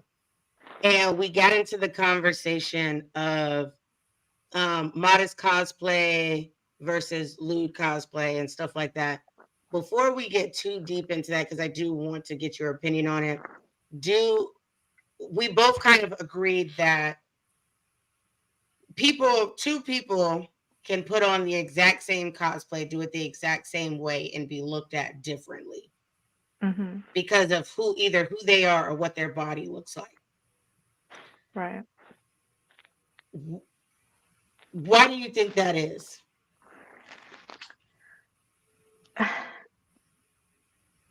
Why I know it is because it's a tale as old as time, right? It should play the music. Always it's always been that way. one, especially being a black woman, being a thicker black woman, stuff does not always look the same on us as it does on what is the status quo, especially Mm-hmm. in America. So we can wear the same exact thing as someone else, but when we do it, it's sexualized way more. Even as young children, you can have two pre-teen girls wear the same exact thing, but one is regular and one is too grown, and they're wearing the Mm-hmm. exact same thing.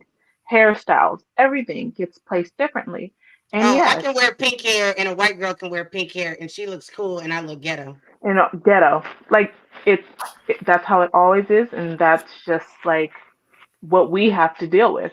And on top of it being only the way our bodies are built, our skin color, being women, all of that is placed on us in different ways. Because even looking at Starfire, like someone else can wear this, and she's going to get a whole different viewed. She's going to get viewed entirely different than this one right here. Even Right. like DreamCon last year, you had Diglett walking around, no shirt on, as a man, no shirt on, just the thing, his full body out. He doesn't get called, trying to get attention, no derogatory names, nothing. But you have someone else who's wearing something skin tight or they have cleavage, and it's a whole bigger issue. Nothing Mm-hmm. nothing gets looked at the same, but I honestly think it definitely doesn't. If there's a double like placement on black women, especially black women who don't fit into a certain size, that isn't placed on anyone else, especially in the cosplay community. So you have Mm-hmm. those that are for them because they know or that's something that they like to see. But for the most part, um, yeah, we have a double thing put on us from everywhere. We're not the right color, we're not the right size, we're not the right everything. So Mm-hmm. it's a bigger issue at the base of that than just what character we're playing. Yep. Yeah, because I saw that firsthand when people were talking about me sexualizing Raven. Oh God. And I really thought that some of it was A, because of my size, because I'm like, I'm wearing the exact same costume that everybody else wears. The only difference is that I have garters on my thighs. And I think the only reason why it looked more sexual is because I actually have thighs and I That actually have part. a butt or whatever compared to being someone smaller and stuff like that. Or some women have bigger boobs and they're automatically looked at as like doing a more sexual character, even when the character is modest. But what do you want her to do? Tape her tits down? Right. Don't nobody want Like to go So through you're her that. telling boobs are me going. like I can't do a cosplay if like it doesn't matter. And if someone really likes a character and they want to play them and they have big boobs, even if they're modest, you're still gonna see you're gonna see their boobs regardless. It's Hmm. it's part of their stature. It's part of their body. So Right. the whole argument of like lewd, not lewd, covered up, modesty, all that stuff, it really should just go out the window. If you don't want to see it, don't look. If you want to wear this, wear it. It's just too, like, to me, especially being in the cosplay community, doing something you like to do, doing something you love or you have a passion in, putting all these placements on it makes it so not fun. It makes it not enjoyable for anyone. It doesn't make it enjoyable for the cosplayers. It doesn't make it enjoyable for the viewers. So it's like, Hmm. I forgot what group it is or what like tagline it is, but it's like cosplay your way, your way. I forgot whose group that is, but Ooh. it's true. Cosplay how you want to cosplay. Because if you're gonna comment on this, you need to comment on gender swap. You need to comment on people doing mashups, which I love doing mashups, I putting two love. different characters from two different medias together. You'd have to comment on all of that. And then where does it end? It will never end. Everyone's going to nitpick at something. So I just feel like it's just pointless at this at this moment. We've all dealt with stuff. Like every cosplayer, well, not every cosplayer, but I mean like everyone in our community and everything has dealt with something. Like you're too much of a nerd, you're this, you're that. So why, once we get to this point, are we putting these stipulations on other people. Let people do what they want, and you do what you want. Don't look if you don't want to Right. see it, and let things Keep be. scrolling, and I'm with you don't that. always have to give your opinion. Like I'm a strong believer that if you don't have anything nice to say, keep it pushing. You are not required to like my shit. You are not required to comment. So if you don't like what you see, there's no dislike button.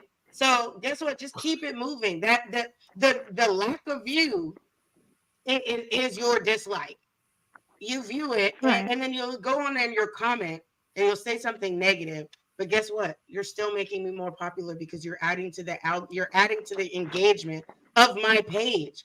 So you're sitting there and you're only just and then there's always like just so much talk behind a keyboard. And I'm just trying to figure Mm. out when people became so they felt the need to express everything, not even on a keyboard, like on a phone call. Like I have a friend, and I'm not going to say his name, but there's sometimes where I'm just like, you need to learn that not everything needs to be said. Like, not everything that pops up in your head needs to be freaking said. And I think the reason that people do that is because they put way too much value in them. Like, your life does not affect mine in any way. Your view has no say in my. I do not care if you like my hair today or not. It's my hair. So if What you you didn't eat like don't it make me today, shit. thank you. So if you don't like my hair today, just keep it pushing. Only compliment me when you do like my hair, or don't compliment me at all. Because best believe, Ebony Moonbeam look in the mirror every day and compliment herself. Even when I'm talking shit about myself, I'll be like, "Ooh, you having a bad day today," or whatever. But I'll be like, but you still that girl though, or whatever. Or I'll be having a bad day. I'll have one random person just tell me, "You look, oh, I love your makeup today," or this and that, like just like random things. I'm like, thank you. And sometimes I wake up and I think that I am the baddest bee walking. Okay. I was just telling Shar the other day, I said, one day I went out to the first time in like 2 years, and I went out that whole weekend. When I tell you I was feeling myself, and other people was feeling me, but I was feeling myself before I even made it to the club. And I took so many pictures, and to the point where then when I got home and I had changed, but my hair was still done, my makeup was still done, I was like, oh, that thing really is thanging right now. I was taking pictures in the mirror, like, didn't even send them to Hey. nobody or whatever. But I was like, girl, you looking good today. You gotta give it to yourself. But I don't understand why people just feel the need to share their opinions about other people. Like, you're irrelevant in my life, and I don't think you get that. Misery loves I saw company. something. I saw something today, like before we got on. It was I want to say it was some like rapper, and his whole message was super positive. His whole video was dope. Everything. There was like nothing wrong with it. This lady went on not to talk about the message, not to talk about, the beat, nothing, and just said, "Nah, them boots is ugly." Like, you're gonna take this whole thing this man is doing, this whole positive thing, and focus on a man's boots and think to comment that to do to what? Like, what does that do for you? And I can't say that it's the internet, because you have those people in your life regardless, but the internet and social media definitely does amplify it, because Hmm. you're always going to Because there's have no like people who hate repercussion. on you. There's Yeah, Right. no There's real no there's no repercussions. immediate. It's not immediate. That's thing, and that's Right. why I did.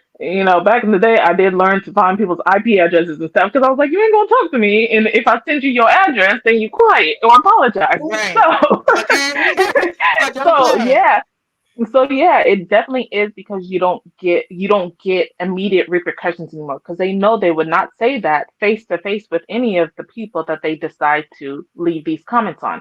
It it takes, to me, a very vile person to see positive things, or to see someone enjoying themselves, and to find the smallest minute thing that you can comment negative, to say it. That, to me, is a person who is miserable in their own life. And honestly, that's why you just can't pay it any attention, especially in the cosplay community. Someone's gonna hate on you regardless. Just Mm. ignore it.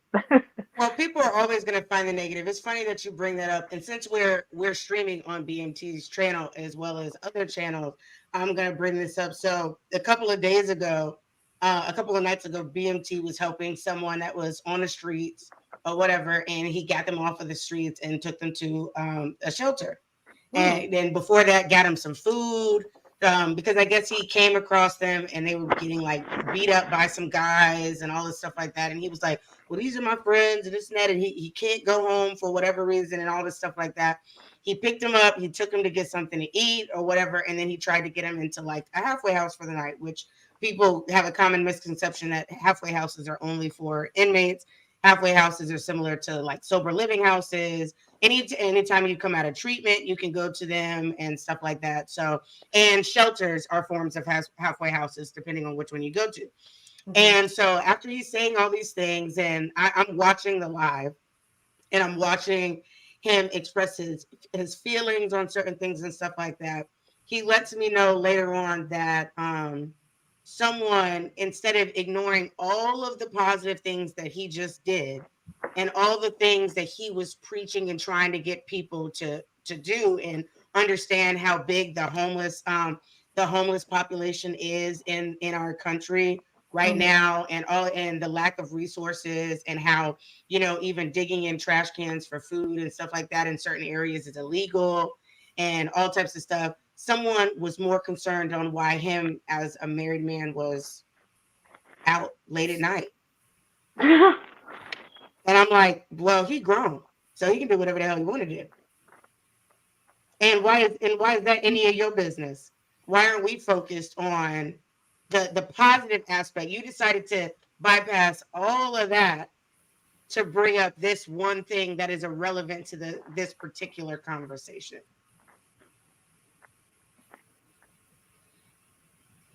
I was taught if I don't have anything nice to say, not to say anything at all. So we just gonna zip it up right here. Okay, don't say nothing. I don't see why everybody feels the need to speak on so much unnecessary. Like, and I think that people feel like we care. Some of us literally see the hate and laugh. And so, depending on the day, depending on my mindset at the time, you can talk so much crap, and I am just cracking. Like I'm smoking my MMJ pen, laughing, or I'm rolling up. Like, do you see this? Like, this is hilarious, or whatever. And then other times, I'm like, do I want to risk my following because I am about to embarrass the hell out of this person? Because the way my vindictiveness can be set up, I done went to your page, all of this stuff. Like, remember I told y'all I had my first diss track made? My first diss video made about me? Bro, I was like, you're lucky I will get canceled if I talk about the disabled. I'm like, because you're in a, what? And that wasn't even something that happened on some, this is your, and we all know that I have a handicap sticker myself or whatever, but it's like, this isn't something that happened due to life or whatever. You fucked around and found out and got shot, and now you in this wheelchair and you talking shit and posting me on your YouTube. Don't do it. Don't do it, because now if I would have went in there and I would have went ham, then guess who would have really got the repercussions of that? Not him, me. If I would sit there, you see somebody talking mess, but then you'd be like, but your baby ugly. Because what people fail to realize is what you may find offensive may not be their boundary. So if you're like, oh, I said you're fat, well, I found that super offensive. Super offensive. I'm gonna be offensive back. Your mama, your granny, your kids. Like, there's no boundaries at that point. Right. I don't believe in fair fighting. I do not believe it. I do not. You go low, I go to hell. Okay. There are days you can call me a bee from now till Christmas. I address myself. I'll be like, y'all. I use it in commenter, right? But you call me that one day, and I know you trying to be petty. Okay, well now I take offense. Your kids, your auntie, your mama, your dead cousin, blah, blah, blah, blah, blah, yada, yada, yada. But like, nothing is off limits for me. And then they'll be like, oh, you went too far, or oh, kids are off limits. Since when? Since when? Because you decided that you brought up my family in general. You said your family. Okay. Or you said something about me. You don't know how I felt that day. Maybe I know I'm a big bitch, but today being fat bothered me. Okay. You hurt my feelings. Now I'm about to hurt yours. And don't ever think I'm gonna let up because my goal after that is to break you down. Mm. There's no nice way of me trying to get back at you. I assure you. When I think about some of the, and it's funny because I just saw a post about Virgos and how they will say like the worst crap to you, and I was just like, it was Virgos and like two other signs, and I was like, I legitimately trip myself out sometimes. I'd be sitting back and be like, I didn't even have to do all of that.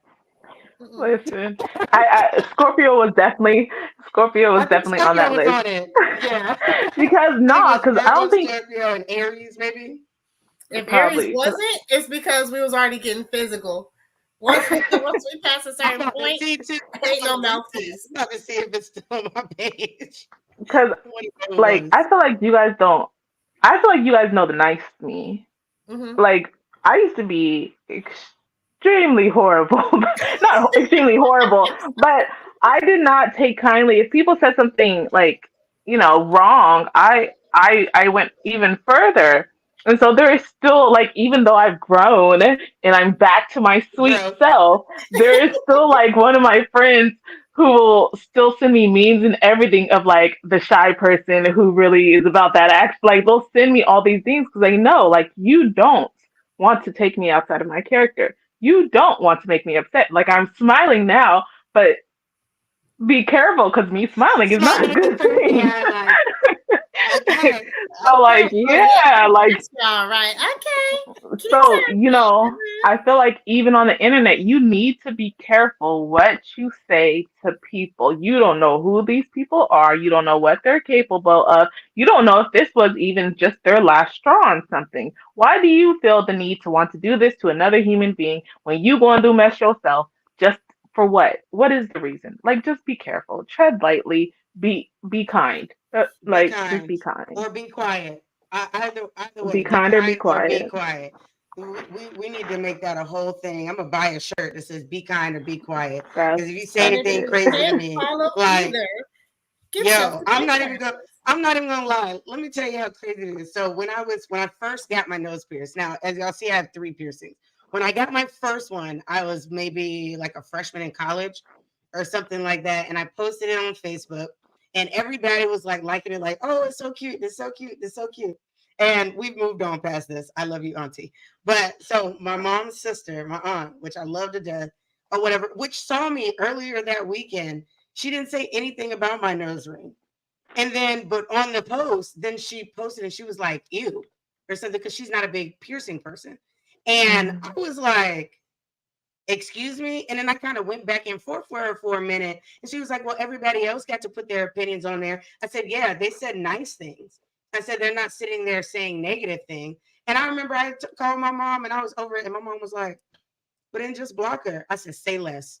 And I blocked her. And I had blocked for like a year, or like a half a year. And it was so funny because it kept getting brought up. It was like, you need to, why did you block your, I remember my mom came to me and was like, why'd you block your aunt? And I said, because you told me to.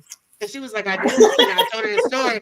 And I said, you told me I could. And even though I didn't need permission, like I said, I had Facebook before all of them. And I was in college at the time. But just, how our family is set up, I try to tread lightly and stuff. But yeah, I did that. Like, it don't matter who you are. If I feel like you're saying something, especially something publicly, when you can come to me privately about whatever that is, like that rubs Yeah. me the wrong way too. Yeah. And but on social media, like I told someone, just like Shar said, you don't know who these people are, what they're going through. Like you could catch me on that one day that someone cut me off in the grocery store line or something, but that was like the tip of the iceberg for me with everything else I had been going on. And then you say something crazy to me and now it's like I'm taking out a month's worth of BS out on you, verbally or physically. Like I tell people, like that's why I don't fight no more, because I'm a strong believer that I'm gonna unalive somebody and I'm gonna end up in prison. And that's even if I just physically fight. It don't even include if I Right. put a pew pew pew out. You You don't feel me? even So have it's to. like, but even on the internet, you know, Especially in the blerd space, that's what trips me out the most. When other blerds talk about other blerd, there's only so you're gonna see me at a con at some point, unless you only go to your local con. You're gonna see me at a con. So what you want to do? You better play nice, my And let friend. them You be better only play nice. local. Like, oh, this broke something else. Can't even go to somewhere else to go to a con. I'm gonna need you to sit back and hush mode until you get your funds up to go to cons outside of your own city. Don't say nothing to me. Hey, all I know is I have levels to there's more than one side to me, and then there's levels to what I'm willing to do and what I'm about to do, like depending on the day, depending on the situation. And I am liable to some people ain't got the funds or the resources to do certain things. My pull-up game is real. And it is not subject to just my city. If you play stupid games, you will win stupid prizes. Yes. Playing with me, because you would have already sent me your address, and shame on you. Okay. As I say this with my orange hair, okay, because the girlies know. Man. They'll do that. And I know people that'll find addresses and all types of crazy stuff. So I just don't understand why people do all of that. Like, I remember before DreamCon, there was a big it fell into the beef that I mentioned earlier today, and one of those creators was supposed to go to DreamCon, and I think they did briefly or whatever, but at one point they pulled out of going to DreamCon, and it was all over the internet that people were talking about they was gonna fight. That they couldn't wait to see them because they was gonna fight them there. And I was like, oh, well, that's what happens when you be bringing up people's personal lives and stuff. Like, that's crazy. You're speaking on stuff you don't know anything about. I can be dating you. I can complain about my family from now till Christmas. You say one crazy thing out your mouth, and I'm like, yeah, that's my family, not yours. Mm-hmm. I had an ex-girlfriend one time. I was so mad with my mom. I think my mom or something. I was just like ranting, and then she quick said something cool, and I was like, whoa. I said, relax. I said, because I can say stuff like that. I said, but my relationship with my mama ain't like yours. I said, my mama showed up to my college graduation. I said, my mama made sure that I had I had X, Y, and Z. I said, I've seen my mama within the last couple of weeks. I said, I talk to my mama every day. I said, when was the last time you saw your mama? I said, when was the last time your mama? I said, your birthday is Christmas. Did your mama call you on Christmas? Oh, okay. I said, don't do that. I said, keep that shit to yourself. Because and what's crazy is people already think that I'm mean because I guess I have a really good RBF face. But the people that know me. The people that know me are always like, no, she's so nice. She's so sweet. She's a social butterfly. She's the life of the party, blah, blah, blah, blah, blah. But all of them also know that one right there can go from 0 to 1,000 if you try her. I don't play about my friends. I don't play about my family. I could have just met you that day. If you out in the club with me and my girls and you're the new person in, oh, you were part of me. Let somebody swing on you. It's on. I don't care. I wish somebody would say something crazy to either one of y'all in my presence. Y'all just gonna have to hold it down at the con for me because I'm gonna just get banned.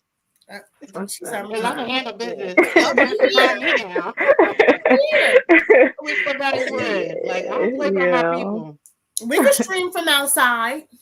Right. Outside, yeah, so we got kicked out, but we still here. Catch us at the after party. You can't ban us for that, nah, but it's, I think that there's so much with that. Back to the topic at hand, though, before we get up out of here. I just think that this does more damage than benefiting anything. Mm-hmm. And I think that everybody has their own personal idea of what a Blerd is, what someone in this community is. You know, actually, I had the crazy conversation with Lala, actually, where she was saying that she feels like certain people don't consider her a real Blerd because she doesn't delve into like anime as much as like some of other people, because she's more of like a DC comic person and she games and stuff like that, and she feels sometimes like that is why people don't invite her to the conversation and stuff like that. And it's like, and I look at it like, you are straight up a nerd to me. I said, if you watch wrestling, I consider you a nerd. If you read comics, I consider you a nerd. If you're a gamer, I consider you a nerd. If you play Dungeons and Dragons, I consider you a nerd. If you cosplay, I consider you a nerd. And what's great about 2023, in majority of media, being called a nerd is no longer a negative anymore. Like when I sit there and call you that, like I'm not meaning that in a negative light. I'm meaning that as we the same. Like I'm finding my group. So, and I think that's why, you know, a term like Blerd is now so popular and so well used. It's like, this is what I am, and it's almost like the N word for Black people. We done reclaimed the nerd aspect, and now we've made it our own thing. So, I'm gonna ask you, ladies, are both of these cosplayers to you? Yes. And opinion. If not, why?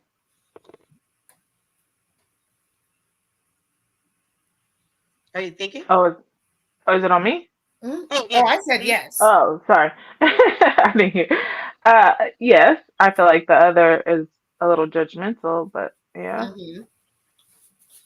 I agree. And do we feel like they need to know the backstories and stuff in order to cosplay?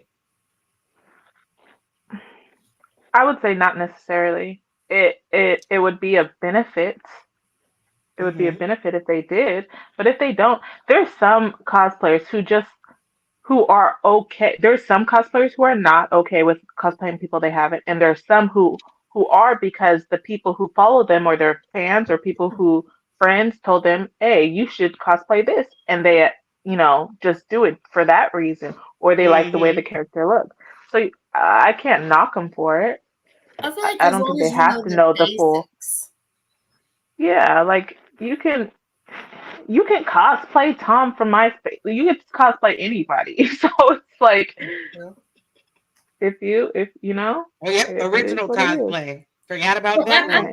Like, how do we have to stay true to a character when there are literal cosplays where we build our own name, we build our own costume, we build our own world for that character to be in?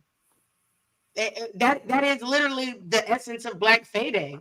Majority of Black Fayday is us coming up with our original characters and portraying them, and choosing a house and choosing like the storyline and all of that stuff like that.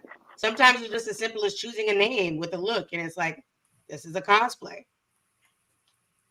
Do you feel like, before we get out of here, do you guys feel like the one with all the likes, do you feel like the cosplayers that dress like that are more popular than the cosplayers that stay truer to the original costume?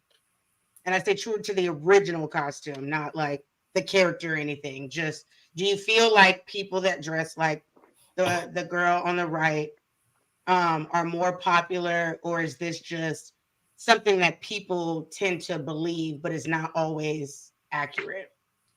Not always accurate. I mean, people are going to want to see skin regardless if you're cosplaying or not. And it doesn't have anything to do with their character. I think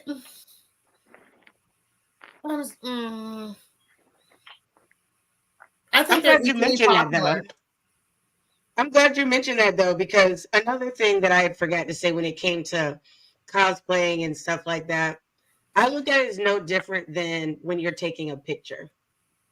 If I know my angles and I know which side is better than the other side and stuff like that, Why wouldn't I, when I am taking a group photo, stand on the side right here with my hand on my hip because this is my better lighting? Why wouldn't you showcase your attributes? Like if I know that, I'm not like y'all where I got the top half game on lock. You feel me? Up in here, the top game on lock. I don't, not compared to y'all. I don't. Stop playing. I'm nowhere near y'all. But my thigh It's still game, good. my thigh game is impeccable. So yeah, why wouldn't I wear cosplay that makes me feel comfortable, but also I know what my selling point is, regardless if it is for views or just in general. Like I like leggings and or shorts because the way they fit my thighs. You know what I mean? Or make my butt look and stuff like what is wrong with that? And why is that now considered clout chasing because I know what's good on me or what looks good on me? I know that and it just happens to benefit me that the cosplays that I do where my thighs are out sometimes do better.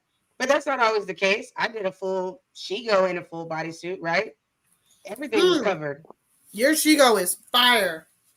Thank you. And I'm fully covered. And I don't think at any point in any of my videos do you actually see how good my butt looks in that. Because I don't turn around in any of my videos. But I was basically covering up all my assets. So I feel like if the right is what you're comfortable in and it looks good on you, why do you have to? First off, I just hate people policing other people's bodies.